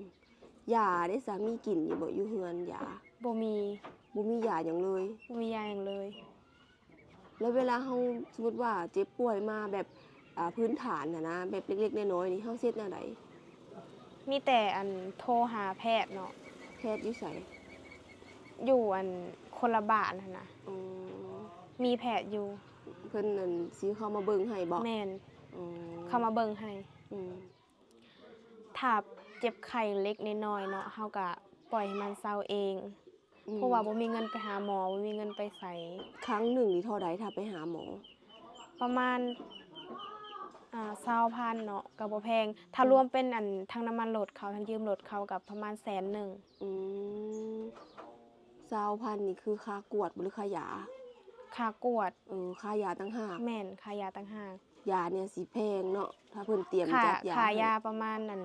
30,000 ถ้ามียานำ แม่น เนาะแต่ถ้าเป็นยาที่แบบยาไทยยาหยังที่ไปซื้อในร้านยาเขานะสิแพงอยู่เนาะ แม่น ยาดีไอก่อนหนึ่ง15,000 ยาดีแก้ไอยายบ่ค่ะมันบอก แม่น เป็นจังไดยาลูกอมยาลูกกร มันเป็นแบบยาดีอามันเป็นแบบแม่นกลม โอ้เป็นยาโบราณ ๆแม่น คล้ายๆแบบเป็นไอ้ฮักยงฮักยาแล้วเขา แม่น เจ้าเฮ็ดเป็นลูกกลก แม่ ล น มๆเนาะพี่น้อง แม่น น่ะคิดออกอยู่บ่เคยสมัยตะกี้เด้อก็เคยเห็นเด้สมัยบ่เคยกินดอกแต่ว่า สมัยอันพ่อตู้แม่ตู้พุ่นแหละพ่อเฒ่าแม่เฒ่าพุ่นแหละเพิ่นสิมียาประจำตู้ยาแบบอันนี้ยาแค่เจ็บแข้วเด้อนะยาแก้แข้วไม่ปวดแข้วยาแก้เจ็บท้องผูกท้องหยังอะนะแต่มันเป็นยาแบบกลมๆดำๆของยาลูกกรบ่บางเทื่อก็ปล่อยให้เศร้าเองบ่ แม่น ถ้าสมมุติว่าเจ็บท้องนี่ เจ็บท้องเจ็บน้อยๆก็ปล่อยมันเซาเอง ถ้าเป็นนักแห้งบ่ไหวก็จังไปหาหมอเนาะ แล้ววันอยู่ทางนี้นะเขาเจ้าเวลาเขาท้องเนาะเขาเจ้าไปเอาออกอยู่ไสหรือว่าออกเอง บางคนก็เอาออกเอง บางคนถ้าแบบว่ามันได้ยากหรือว่าแบบท้องใหญ่แห้งก็ไปหาหมอ ได้เองก็มีบ่ แม่นได้เองก็มีคืออัน มี แม่ของน้องเนาะ เราได้เอง มี หม แพ ด ทย์ หมดเลยเราได้เอง มีแพทย์ในบ้านนี่บ่ บ่มี มันไผเป็นคนปาดไอ้นั่นให้ แบบขออนุญาตนำเด้อ แบบว่าถ้าได้มาแล้วก็แบบเฮากินน้ำหอมพ่นๆหั่นน่ะ บ่ได้หยิบ บ่ได้หยิบ แม่น ออกธรรมศาสตร์ แม่นออกธรรมศาสตร์ กินน้ำร้อนเอา แม่นคือแม่ของน้องน่ะ ได้น้องแล้วก็ได้ของอัน น้อง ได้เจ้า ได้น้อง ออกเอง แม่นออกเอง ธรรมศาสตร์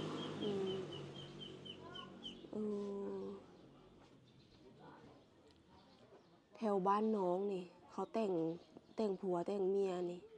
แต่งหลายแท้บ่ บ่หลาย ถ้าบ้านเดียวกันเขาก็แต่ง15 ล้าน ถ้าแบบ 15 ล้าน แม่น15 ล้าน ถ้าเป็นบ้านอื่นก็20ปลายล้าน ถ้าเป็นต่างแขวงก็เว้ากันอีกเทื่อเนาะ ถ้าเป็นพวกคนไทยจังซี่เด้คนแบบบ่ได้อยู่ในอันบ่เป็นคนลาวหันนะค่าดองสิแพงบ่ อันนี้น้องก็ถามพ่อแม่เนาะลมนำพ่อแม่ เพราะว่าน้องบ่ฮู้เพราะว่าอันที่น้องฮู้นี่ก็คือแบบหมู่น้องเคยเอาหั้นนะเคยเอาบ้านแถวนี้ หมู่เจ้านี่เขาพากันได้ผัวเพิ่นแล้วบ่ ได้เบิดแล้ว บ่ ยังผู้หนึ่ง อ๋อเขาก็ได้คนในบ้านเดียวกันนี่บ่ แม่น อืม คนบ้านเดียวกันแล้วก็บ้านอื่น แต่ค่าดองบ่แพง แบบมาสู่นํกัน แม่น อืมน้องเด้ซะบ่อยากได้บ่ กะแบบอยากได้แต่ยันบ่มีไผเอาเพราะว่าน้องทุกข์น้องยากเนาะ นี่แหละเนาะ แม่น เฮาก็สิคุยไผเฮาก็บ่กล้าเด้ แม่น เพราะว่าเฮา เพ ย้า ราะ น ว่า หนึ่งก็คือว่าย้านเขารับเฮาบ่ได้ แม่น ย้า รับ น บ่ได้ เขาติ เพราะแม่นเพราะเฮาทุกข์แฮงเนาะ ย้านติว่าความจนวันติว่าบ่มีหยังหันนะ แม่น จักสิบางคนเขาสิมีอันเลือกคู่ครองนี่เขาก็ต้องเลือกฐานะ แม่น บางคนเพิ่นก็บ่เลือก อันนี้บางคนเพิ่นก็เลือกต้องสุ่มต้องสมพงษ์ว่าง่ายซะคนที่แบบมีการศึกษาหรือว่าเป็นแพทย์เป็นหมอเป็นครูเป็นนายเป็นเจ้าเป็นนายสิ แม่ เพิ่นก็เอากับแบบสมเกียรติสมฐานะเพิ่นแต่บางคนก็เพิ่นก็รับได้เนาะบางคนเพิ่นก็รับได้ในความจนของเฮาอันนี้ถ้าสมมุติขออนุญาตถามถ้าสมมุติว่าอันน้องมีคนฮักคนแพง มาลมกับพ่อแม่มาเห็นหน้าเห็นตาเห็นเฮือนเห็นซานเพิ่นรับน้องใดอยากเลี้ยงดูแลน้องนี่เขามาฮ้องมาขอน้องนี่เนาะตามประเพณีตามฮิตตามคองนี่น้องนี่สิว่าแนวใดให้เพิ่นมาอยู่บ่ มา อืม มาหาพ่อแม่ มาหาพ่อแม่แล้วก็มาเบิ่งเฮือนเบิ่งซ่าน อืมถ้าสมมุติว่าตกลงกันได้แล้วปุ๊บเนาะถ้าสมมุติว่าได้เป็นผัวเป็นเมียกันแล้ว น้องสิไปอยู่ไทยหรือสิอยู่บ้านเจ้าของ ถ้าแม่ก็เนาะถ้าแม่ให้ไปหรือว่าแม่ให้อยู่เฮ็ดนาก็อยู่ อืม ถ้าแม่ให้ไปก็ไปแล้วสิส่งเงินมาให้เพิ่นถ้าว่าไปอยู่กับเขาหรือว่าผัวมีเงินจ้างหั่น อืม ถ้าผัวมีเงินจ้าง แสดงว่าทางเฮือนนี่เพิ่นก็ปะบ่ได้ แม่ เพ น ราะว่าน้องเป็นคนนั้นหาเงิน แม่น เป็นคนเฮ็ดเวียก เสาหลัก คนท่ากินเนาะเราเป็นเสาหลัก แต่ว่าถ้าสมมุติว่าได้ไปอยู่บ่อนอื่นบ่อนไกลน้องก็สิคอยทยอยส่งมาให้ แม่น ให้เพิ่นจ้างหรือว่าให้เพิ่นเฮ็ดทางผี แม่น น้องก็ไปอยู่ทางสามีอืม งามได้น้องสาว เพราะว่าบางคนก็เนาะสามีก็เอ่อเพิ่นก็อาจสิมีอาชีพอยู่ไทย แม่น มันซอกหาเงินง่ายกว่าอยู่ทางผีถ้าสมมุติว่าอันเฮาได้แฟนนั่น การอยู่การกิน ต่าง สบายกว่า ต่างประเทศเนาะแต่ถ้ามาคันสิให้มาอยู่ผีเพิ่นจักสิเฮ็ดหยังมีแต่นา บ่มีเวียก เวียกอันบ่อนหาเงินซอกเงินบ่มี แม่นบ่ แม่นมีแต่เฮ็ดนาเนาะอยู่พี่บ่มีเวียกเฮ็ด แถวบ้านเนี่ยเขาเจ้าไปหาเงินอยู่ไส เขาสละเขาไปไทยเนาะ ไปทำงานอยู่ไทย แม่นไปทำงานอยู่ไทย อืม เพราะว่าอยู่บ้านบ่มีหยังเฮ็ดมีแต่ยามหน้าแล้วเขาเจ้ามาเฮ็ดนา อืม ผู้บางคนเขาบ่ได้มาเขาก็ส่งเงินมาให้แม่เฮ็ดนา โอ้ จ้างเอา อืม แต่สำหรับน้องต้องมาเพราะว่าบ่มีไผเฮ็ด อืม ยามหน้าเด้มาย ามนา หรือว่าไปงานอยู่เวียงอยู่ท่าแขกก็ได้มา แม่น หาเงินกับบ่พอสิรวย แม่น พอได้ใส น้องโพนถามแน่อาหารไทยที่เพิ่นยังบ่เคยกินนี่ไฟฝันอยากกินนี่เป็นหยังเว้าให้ฟังเนาะ อาหารไท เจ้าย อยากอะนะ ที่เจ้ายังบ่เคยได้กินนี่เจ้าอยากหยัง เฮายังบ่เคยได้กินหยังเลย ในประเทศไทยนี่ น้องเคยอยากไปเที่ยว อยู่ไสที่สุด ถาดพนมเนาะอยากไปไหว้ อืมอยากไปไหว้พระธาตุพนม แม่ เกิ น ดมาเคยไปอยู่บ่พระธาตุพนม แต่เกิดมาบ่เคยไปจักเทื่อ อืม เดี๋ยวมื้อเทื่อหน้านี่ล่ะไอ้พระสิพามึงมาบ้าย สิพาไปเที่ยวไทย ไปอยู่บ่ ไป อืมพาไปไหว้พระธาตุพนม พาไปเบิ่งในเมือง อาหารทะเลนี่เคยกินดุบ่ บ่เคย พี่น้องสาวลาวบ่ค่อยมีบ่ค่อยกินเนาะ แม่น อืม ยากบ่ ยาก ยากเป็นหยังยากนะ คือแบบปลาหมึก อืม เคยกินอยู่บ่อยู่พี่ ยูพีได้กินอยู่บ่ เคยอยู่บ่ เคยกินเถื่อเดียวเนาะ อืม แล้ว ตอนไหน เคยกินเทื่อเดียว เคยกินตอนไหน ตอน จำความได้จักเดือนจักปี บ่จื้อแล้วได้หึงเลย รายเดือนแล้วแมันบอก เบิ่ง แม่ แล้ว นรายเดือน ผู้ใดซื้อให้กินตอนนะ เก็บเงินซื้อเอง เออ อดบ่ได้แล้วมื้อนี้ต้องกินแล้ว เก็บเงินซื้อเอง แม่นบ่ แม่น ในเบื้องเพิ่นเอารถไถนะครับ ผมไปแก้น้ำพอดีเห็นเพิ่นใช้ชีวิตแบบนี้เด้อพี่น้องเด้อเดี๋ยวเฮาสิเข้าไปเบิ่งเนาะ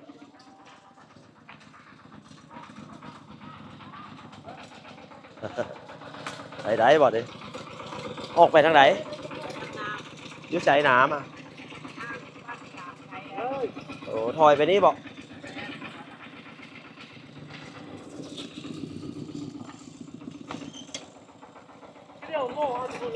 ยู่นี่น้ำกินอยู่คนละหม่องพี่น้องเพิ่นบ่มีเงินซื้อเพิ่นก็เอารถนี่แหละรถไถรถแต๊กๆรถซิงค์นี่แหละพี่น้องเดี๋ยวเอาน้ำนะครับผมอยู่บ้านกลางอยู่พูดอยู่ป่าเพิ่นเว้านะเดี๋ยวจักมื้อมาเทื่อหน้าเฮาสิไปเบิ่งนะครับผมเดี๋ยวสิให้น้องเพิ่นพาไปเดี๋ยวน้ำเอาในอยู่พุ่นละน้ำสร้างนะครับผมเพิ่นกินน้ำสร้างน้ำเป็นขาวๆแต่เพิ่นเว้ามันแซ่บนะครับผมเพิ่นเว้ามันสะอาดทางนี้นะเราเด็ดกับบ่ฮู้นะครับผมว่าเพิ่นสิเอาอยู่ไสเดี๋ยวจักมื้อเฮาจะสิตามไปเบิ่งเด้อพี่น้องเด้อไป คนใช้ชีวิตอยู่แบบนี้แหละก็เป็นบรรยากาศวิถีชีวิตดั้งเดิมตั้งแต่สมัยตะกี้นะครับผมมีน้ำสร้างมองเดียวอยู่กลางบ้าน แต่นี่มีน้ำสร้างบ่อนเดียวหลายบ้านพี่น้องต้องขี่รถจักรรถไถไปประมาณ 4-5 กิโลเมตรนะครับผมพี่น้องเป็นในนี้แหละวิถีชีวิตเพิ่นนะครับผมอันนี้สิเปียวอย่างอันนี้ฮะเปียวน้ำโอ้ยังเฮียนอยู่บ่เนี่ยบ่ได้เฮียนอยู่ปอใดบ่ได้เข้าเอาคือบ่เฮียนซะไปเฮ็ดเวียกบ่ นายคุณจะได้นานๆฮะ โอ้ ไอ้พวกเรานี่แหละ สิไปเอาน้ำเนาะโอ้ยอยากไปเอาน้ำเด้เอาขึ้นรถจ้ะผมเป็นนี้แหละวิถีชีวิตนะครับผมก็แม่นอยู่ไทยก็30-40 ปีก่อนเบ้าเทศยังน้อยบ่ได้นี่นะตอนนี้บ่มีแล้วแบบนี้นะพี่น้องเอาน้ำสร้างร่วมกันอาบน้ำสร้างกลางหมู่บ้านพี่น้องเพื่อนซานบ้านซองเพิ่นพุ่นนะเพื่อนก็ยังเก่ายังโบราณอยู่เด้อพุ่นนะผ้าอ้อมกระแตะแบบนี้แหละพี่น้องก็ม่วนดีบรรยากาศแบบนี้พี่น้องเดี๋ยวเฮาสิอำลานะครับผมพ่อแม่เพิ่นนะครับผมเดี๋ยวสิพาน้องแพรเพิ่นกลับไปลินอยู่ไทยบ่าวเดชสิพาไปน้องไปเที่ยวนะครับผมแม่เพิ่นอยู่พุ่นแล้วระบบปะให้สุดนะอันนี้ถุงอันนี้เดี๋ยวรถแล้วโอ้โหเสียเมื่อเลี้ยงให้มันอ้วนก่อนเนาะน้องฝนอ้วนอยู่บ่นะเขาหัวเจ้าแหละฝนไม่เท่าหัวเจ้าแหละเจ้าอ้วน น้ำไปจึกอยู่นะเมื่อนำนี่เมื่อเราอ้วนได้ ให้แม่เราดิ ให้ยาย เอาให้แม่ กำลังมีหุ่นดีสิ เอาเงินฝากไว้ค่าน้ำค่าไฟช่วยเหลือก่อนอันดับแรกอันนี้นะ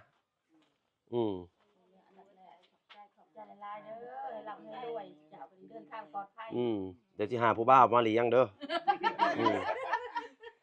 ไปซะบ๊ายบายเด้อเดี๋ยวสิมาใหม่มาบัดนี้รวยกว่าเก่าเอารถวิโก้มานำ พามาเลี้ยงก่อนเดี๋ยวลบไปลบมานี่แหละอยู่เฮือนบ่มีคนขับแล้ว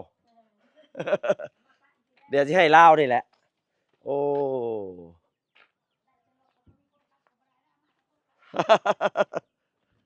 ไปเลยเด้อบัดนี้พี่น้องเฮาสิออกเดินทางนะครับผม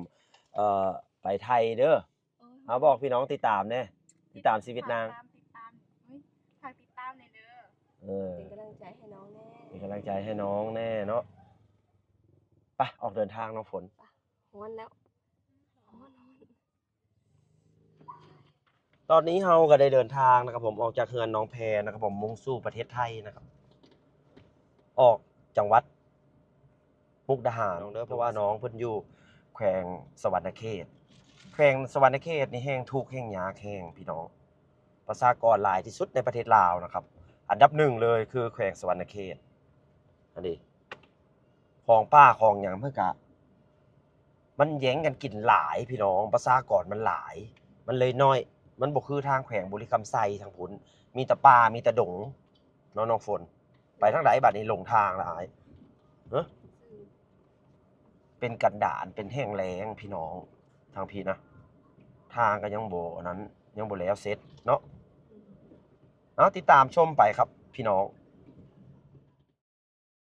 อัปเดตสถานการณ์นะครับผมสถานที่ตอนนี้เราเดินทางออกจากบ้านน้องแพรนะครับผมออกมาสู่วงเวียนบ้านอย่างน้อเนี่ยไกเซโนนะครับพี่น้องเดี๋ยวสิเบิ่งทางเดี๋ยวสิกลับกองไปแม่นสวรรณเขตนะครับผม33กิโลแล้วก็ตรงไปเลี้ยวขวา442กิโลนครหลวงเวียงจันทน์ปากเซ233นะครับผมเลี้ยวซ้ายเด้อพี่น้องเด้อ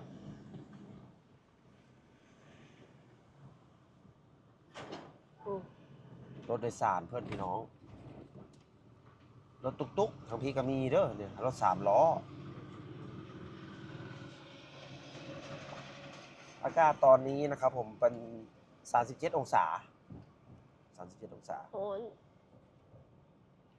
ลงมาทางวีน่ะร้อนเนาะ ลงมาทางสวรรค์นี่จะร้อน อากาศแบบอบอ้าว อืม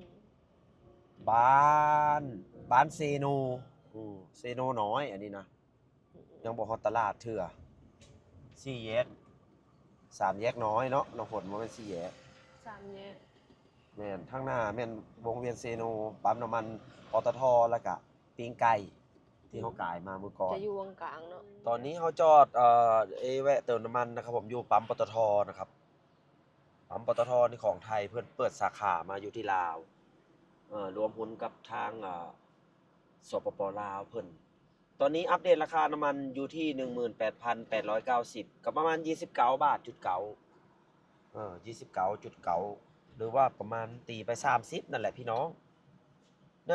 น่าสิถูกกว่าไทยบ่บ่ ไทย3 ไทย32เด้ 32เหรอ แม่นบ่ 32 33 ถูกอยู่ลาวนี่ กระส่วนแพรเป็นแอดซังสิแพร แอดซังสิแพงแอดซังลิตรเท่าใด ลิตร22 แม่นหยังแอดซัง แอดซังคือน้ำมันรถ ซิ จั น กร น้ำมันเบนซินเนาะกาส่วนคือดีเซลพี่น้องทำความรู้จักไว้เด้อ เสี่ยวเมียลาวก็ต้องศึกษาเบิ่งเนาะภาษาคำเว้ามันบ่คือกันเด้อพี่น้องเอ้ยก็สิงงแล้วไม่หยังเนาะกาส่วนกาส่วนแม่นน้ำมันดีเซลพี่น้องนี่ปตทก็มีเด้ออยู่ลาวครับผมสาขาเพิ่นมาจากไทยพุ่นแหละเพิ่นมาเปิดกิจการนะครับผมรวมหุ้นกัน มีความรู้สึกในใดสิได้ไปไทย ตื่นเต้น ตื่นเต้น บ่เคยไปไทยจังเทื่อตื่นเต้นแบบ คือสิม่วนคือสิแบบ มีแต่แนวกิน แนว เป็น กิน ตาแซ่บ แม่น เออ อาหารกระทืบบ้านนะฮะ อืม เนาะ สิข้ามไปซื้อสายชัดแบตอยู่แต่ไทยอยู่แหละ เพิ่นเว้าอยู่ลาวมันของจีนเพิ่นว่า ไอ้สิ อยาก พาไปกินซีฟู้ดเด้อเอาขอ โอเค กำลังใจจาก FC แน่ ขอกำลังใจจาก FC เนี่ยเด้อ ฝากกดติดตามเนี่ยเด้อ ผู้ใดอยากมาหาน้องเพลงก็มาได้เด้อ ไปไทยนี่สิอยากไปกินหยัง อยากกินแบบอาหารทะเล เออ ปลาหมึกย่างบ่ เมียน อืม กุ้งลวกกุ้งเผาเนาะ เมียน ไอ้เพิ่นบ่กินจะเทื่อกุ้งให้ชื่อก็บ่กิน กุ้งเผา ผู้บ่มักบ่เค ปลาหมึ ย ก เด้ซะ ปลาหมึกลวก เจ้า เอ้ย บ่ค่อยกิน ปลาหมึกปีงแล้วก็แบบน้ำจิ้มซีฟู้ดไม่เคยกิน อยากลองกินเบิ่ง กินแกงหน่อไม้เนาะหวานเจ้า แค่ลอง แกงหน่อไม้ก็เผ็ดๆว่า แมงกินูนกินอยู่บ่แมงกินูน แมงขีนูน เออ แมงขนูน แมงขนุน แมงขนูน กินอยู่บ่ กิน เออ แมงแคง แมงแคงก็กินของโปรดเลยแมงแคง จักรจันทร์ จักรจันทร์ก็กินอยู่แต่ มีอยู่ บ่ บ่ ปาน แม ใด งอีแมงอี โบ แมงอี เออ มีแมงอี มีแล้ว กินเขากินอยู่บ่ เคยกินอยู่ อืม แต่มันน้อยเนาะ แม่มันสิหน่อยก็แม่จักรจันทร์ น้อยก็สิอย่างนี้เลย มันสิหน่อยสั้น เสียงมันสิลำแหลก อ๋อ เนาะ เอ เสียงมันน่ะ อ จักรจานมันสิเป็นกำลังใจให้ น้ นา อง งเอก เพ คนใหม่บาวเดชในครพนมเด้อพี่น้องเด้อ ตอนนี้เฮาก็ได้ออกมาจาก เซโน เซโนเฮาสิมุ่งหน้าไปสู่สวรรณ สวรรณ เข เข ต ตก็ข้ามด้านสะพานที่1เขาเอิ้นว่าสะพานที่1พี่น้อง สะพานที่1บ่สวรรณเขต สะพานที่ อ๋อ 1สะพานที่2คือเฮ้ยบ่แม่นสะพานที่2 เนี่ ข ย อโทษขออนุญาตเว้าผิด สะพานที่2 สะพานที่1คือหนองคาย หนองคาย เว้ามา ที่2ก็คือ สวรรณ สวรรณ เข เข ต ต ที่ ที่3ก็คือนครพนม ที่4แม่ของ ที่4แหละ เสียงของ เชียงของ เชียงราย เชียงรายที่ บึงกาฬ 5บึงกาฬ พี่น้อง FC คนใดอยากมา พี่ อยา น้ ก อง มาเที่ยวอยากมาลมผู้สาวลาว กะ มา มาได้ไผอยู่ ตามไปอยู่ไกลทางไหน ไผ ก็ อยู่ ข้าม ไกล ป ทางไหน แหละ ก็ข้ามทางนั้นเนาะ หรือว่าใครอยากเห็นผู้สาวลาวอยู่เฮือนเบาเดชก็มาเด้อนี่นะน้องเพเพิ่นสิไปเฮือนเบาเดชแล้วนี่นะบอกในน้องฝน น้องเพ ช่วงสงกรานต์นี่มาเลย พบพอ พา กั ไป บ เที่ยว คนงามน้องเพเพิ่นสิไปเที่ยวบ้านเบาเดช อืม ฟ้าวมาพี่น้องน้องบอกแน่ FC คนใดอยากพบน้องเพนะสงกรานต์อยู่เฮือนไอ้เบาเดช FC คนใดอยากพบน้องเนาะก็มาเฮือนเบาเดชเด้อ ก็เป็น ตัวเป็น ๆเออ ตัวเป็นๆไม่ใช่ตัวปลอมดิ มาเด้อตอนหยุดสงกรานต์ ออกมาแน่น้องฝน ใครอยู่สงกรานต์ก็มายินดีต้อนรับเด้อ FC ทุกคน ถ้าไปสะดวกมาได้ก็มา เที่ยว มี บ้าน มี บ้าน มี น้อง FC หลายคนเพิ่นติดต่อมาอยู่ว่าสงกรานต์นี้เพิ่นสิมาเล่นนำ เนาะ แม่น FC ทางต่างจังหวัด ครับ ตอนนี้เขาได้มาฮอดวงเวียน ไดโนเสาร์ ในต้นเสาของอันแขวงสวรรณเขตเนาะ เลี้ยวขวาแม่นท่าสะพานมิตรภาพที่ อ๋อเจ 2 อ ตรงไปเข้าเมือง ตรงไปแล้วเข้าเมืองเลี้ยวขวาแล้วไปสะพาน วงเวียนไดโนเสาร์ถามไปกับฮู้แถวนี้นะ อืม ออกมาจากไทยแม่นท่าเจอวงเวียนนี้เลย พี่น้อง วงเวียนใหญ่ อ๋อ อันนี้หวัดดีเลยแม่แพ้หวัดดีวงเวียนนะ เฮาสิเลี้ยวขวาเข้ามานี่เนาะ แม่น ไปด่านมิตรภาพไทยลาว วงเวียนบ่แม่นวงเวียนวงเวียน อันนี้เป็นธงหยังนี่แพธงสีแดงๆนะเขาเอิ้นว่าธงหยังนี่ 70 ปี มันยืน คือ70 ปีซะ ก็ตั้งพรรครัฐมั้งพรรครัฐประชาธิปไตยประชาชนลาว ครบ70 ปีบ่ สงสัย ไกลสิฮอดหน้าด่านแล้วเนาะก็สิมีรถใหญ่อันนี้หลาย รถบรรทุกผู้หลายใช่พี่น้อง รถมาแต่ไสบ่มาแต่ไทยเด้ รถผวง อืม ส่วนมากนะคน รถ เครื่อง ไทย ขนของ เพราะว่าด้านนี้มันเปิดมานานแล้ว อืม หลายปี ร แล้ ถ ว ไทยเข้าหลาย แม่นสินค้าก็เลยส่งออกส่งเข้าก็เป็นแหล่งเศรษฐกิจพิเศษพี่น้องมุกดาหารกับนครพนมสวรรณเขตคำม่วนหมู่นี้แหละหนองคายเขตเศรษฐกิจพิเศษหมดละเฮาสิไปทางใดบาดนี่ฮะ บ่ได้เคยข้ามเนาะบ่ได้เค บ่ ย ได้ มา ข้า ทาม งนี้ หึงแล้ว มัน จ้ะ หึงเลยไป คือ ตาม เต็นท์ละเพรถเบาซ้ายมือ รถโดยสารอยู่ตรงกลางนี่ รถบรร ร ทุ ถ ก นัก นะ ซิดขวา คนข้ามหลายเนาะคนข้ามหลายกว่านครพนมอีก ข้ามหลายพี่น้อง สวรรณเขตนะ แม่น จวนท่าแขกยังรถบ่หลายปานนี้เฮาสิลงไปจำเนาะ ไป จำ ไป พาส เฮ็ด ปอร์ต เรื่อง ก่อน เฮ็ดพาสปอร์ตตอนนี้เฮาได้ออกจากด่านนะครับผมสวรรณเขตนะครับผมกำลังสิข้ามสะพานนะครับผมหรือว่าขัวหรือทางลาวเอิ้นขัวเนาะน้องเนาะนี่สิได้เสียเงินอยู่บ่น้องฝนนะ บ่ฮู้คือกัน ไปได้ครั้งละ1,000อันเสียค่าหยังค่าสะพาน แต่ว่าอันนี้เฮาคือเสียมาแล้วเด้ซะเสียในอันธนาคารอยู่ในด่านนะ20,000 จะบอกเขาเสียมาแล้ว บ่ฮู้ บ่ฮู้อันนั้นถามเพิ่นบ่ได้เพิ่นกัน ได้เสียค่าสะพานอีกบ่อ๋อเท่าไหร่โดย อันนี้ค่าหยังซะ ข้างหน้าคือมุกดาหารเด้อพี่น้องเด้อสงสัยค่าศุลกากรของเจ้านะ บ่ ด้านนี้บ่คือกันครับพี่น้อง เพราะว่าด้านนครพนมเพิ่นสิให้เสียตรงนั้นเลยแล้วก็บ่ได้เสียอีก ค่าสะพานก็50กว่าบาทครับผมพี่น้อง อันนี้ค่าหยัง น้องแพรเฮาสิฮอดเลยเด้อตื่นเต้นบ่ หยุดเต้น เอาตัวมาถึง เออเสียงว่า เป็นสียันหยานเพิ่นว่า ฝั่งไทยแล้ว ข้ามมาฟังไทยเลยเด้อพี่น้องเด้อดีๆอันนี้คือขัวสะพานที่2เฮาบ่ค่อยมาพี่น้องทางนี้นะบ่าวเดชก็เพิ่งจะมาเทื่อนึงครับผม แต่บ่าวเดชไปเมื่อนั่นแหละแต่ทางนี้เฮาบ่ค่อยเที่ยวเท่าใดอากาศอบอ้าวร้อนร้อนต่อไปเป็นดินแดนประชาธิปไตยประเทศไทยพี่น้อง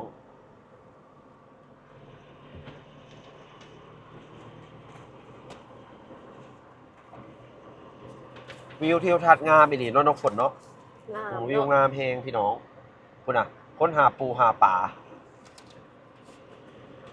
สะพานนี่สิกว้างกว่านครพนม เห็นยาวย าวกว่า แล้วแต่สวงก็สิเป็นสวงที่แบบมันเหมาะสมมาแหละอาจสิไกลที่สุดแต่โซนตรงนี้มันกว้างเนาะ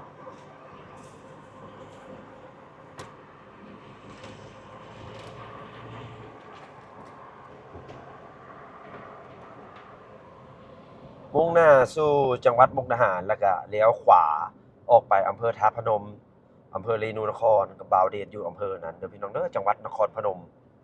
เป็นกำลังแรงใจให้สาวๆเฮานะครับผม ไปจนเมื่อย ไปจนเมื่อยเนาะน้องแพเนาะเมื่อยทางเข้าบ้านเจ้าหั้นนะมานี่มันก็ทางดีแล้วไอ้เว้าเป็นแต่อีตนซุมเจ้าโอดลนทนเอาแหละฮอดไทยเลยได้บาดนี่น้องเอ้ยเดี๋ยวไอ้สิดูแลครับพี่น้องคนใดเป็นกำลังแรงใจให้สาวลาวเฮาเด้ออยากพบพ้อกับสาวลาวมาได้ครับผมช่วงนี้ครับผมมาพบพ้อได้เลย ยังอยู่จนเท้าพุ่นแหละสงกรานต์ก็ยังอยู่เด้อพี่น้องเด้อบ่าวเดชนครพนมได้เลย อันนี้เป็นด้านตม.ศุลกากรจังหวัดมุกดาหาร สมัยยังงานเรียนประถมจื่อพร้อมใด สถานที่สอง ครูพามาทัศนศึกษานะ ทัศนศึกษา นี่แหละเคยได้มาเบิ่งอยู่นี่แหละ มาฮอดเขตนั่นแหละแล้วเลี้ยวเบิ่งเพิ่นพามาเบิ่งสะพานข้ามไปลาวนะครั้งแรกในชีวิตได้เห็นตั้งแต่พุ่นแหละตอนนั้นยังบ่เคยข้าม ตอนนี้เฮาสลับเลนนะครับ จากขวาเป็นซ้ายจากขวาเป็นซ้ายบัดนี้นะด้านใหญ่นะครับผมด้านมุกดาหารอันนี้นะด้านใหญ่เอาก็สิเฮ็ดเป็นไปเฮ็ดเรื่องทำพิธีศุลกากรปั๊มพาสปอร์ตรถพาสปอร์ตคน Welcome to Thailand I am from Laos Welcome โอ้มันจะมียาฆ่าเสือครับผมน่าสิเป็นเสือโรคในล้อรถหรือว่าในพื้นรถนะครับผม สีดเสนา ฆ่าเสือ ไปไหมไทยมีเสือโรคฮะแพเฮ้ลงไปอาบได้ ปลอดสารเคมีมา ปลอดสาร รถยนต์บรรทุกชิดซ้ายรถโดยสารอยู่ทางกลางรถยนต์ส่วนบุคคลชิดขวาเอาไปตามทางนี้ชิดขวาเด้อพี่น้องเด้อจอดรถเฮาก็เอาไปเฮ็ดเหลืองข้ามแดนอยู่ทางพุ้นจอดรถทางพีจอดนี่ก็ได้เนาะ ได้ เอาจอดลงก่อนพี่น้องไปบัดนี้ฟ้าวไปเอาเดี๋ยวสิอัปเดตสถานการณ์ให้เบิ่งไปเรื่อยๆตอนนี้เฮาได้ข้ามมาฮอดดินแดนประเทศไทยดินแดนสยามไปที่เรียบร้อยแล้วนะน้องแพรเอ้ยตื่นเต้นบ่ เป็น นี่ครับผมยินดีต้อนรับสู่ประเทศไทยนะครับผมจังหวัดมุกดาหารเด้อพี่น้องเด้อเลี้ยวขวาไปนครพนมเลี้ยวซ้ายเข้า ในเมือง มุกดาหารตรงไปกับกาฬสินธุ์เพิ่นเขียนไว้แบบนั้นนะครับเอายินดีต้อนรับน้องแพรเด้อเที่ยวให้สนุกอยู่ให้ม่วนกินข้าวให้แซ่บนอนหลับฝันดี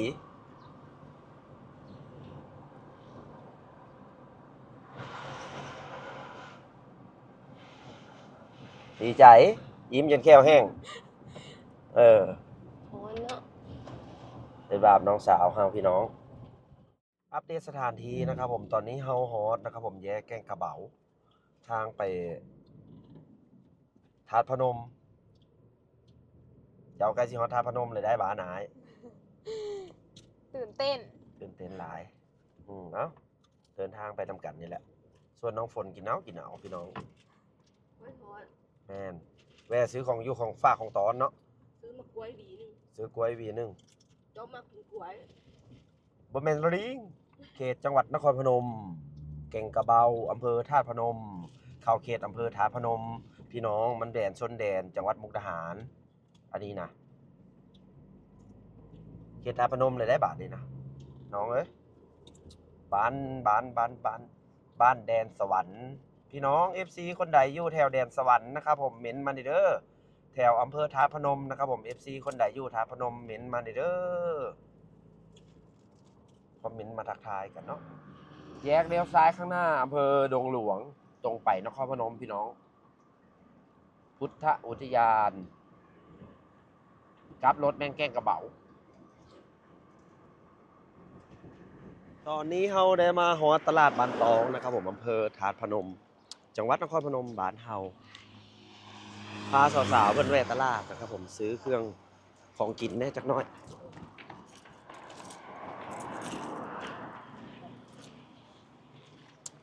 ซื้อปลาเกาจี้บ่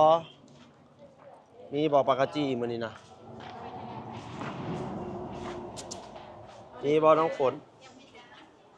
ร้านข้าวจี้มีบ่มื้อนี้ข้าวจี้มื้อนี้บ่มีเสียใจโลไอ้นี่ดิลูกชิ้นนี่ดิชิมแม่นี่เป็นลูกชิ้นเนาะ อะไรใส่น้ำ นั่นแหละใช่น้ ตัวเนี้ยตัวนี้แยกไว้ก่อน เดี๋ยวให้น้องมันซิมบางลูกชิ้นทางไทยกับทางลาวต่างกันเดี๋ยวบอเอาซิมบางจะไหมหนึงสาวบ้านตองมีแตะคนงามๆเนาะนะ คนสิ่งในแห่งงาม คนปิ๊งให้งาม ลูกสาว ำเผ็ด เพชรเจ้าบ่กินเพชรบ่เอาน้องฝนซิมละดึงอ้อคาดไปนิดนึงก็ยากหรอก อร่อยอ่ะ แสบอยู่เนาะมันมีผักบ่ทางลาวแบบผักหลายได้ทางลาว นี่ค่ะอันนี้เรียกน้ำไหมตัวนี้เอาน้ำอีกไหมใส่น้ำเดี๋ยวตัวนี้ก็ พี่เล็กกำลังเกมไปบาทนี่เมื่อเฮือนพี่น้องได้แนวอยู่แนวกินแนวฝากแนวตอนแล้วเราได้ก็เดินทางกลับนะครับผมออกจากตลาดก่อนโอ้ของกินหลายแม่รถเด้อคุณน่ะตลาดบ้านตองพี่น้องของกินหลายคือเก้าไปข้ามทางรถอยู่ฝั่งคุณพี่น้อง ฮัลโหลสวัสดีครับ ผมชื่อบ่าวเดชนครพนม จะขอนำพาทุกท่านไปเที่ยวชม ประเพณีวิถีชีวิต เที่ยวล่อไปวันๆมีเธอ มีฉันสบายใจ อะไรที่ทำให้ทุกเศร้าหมอง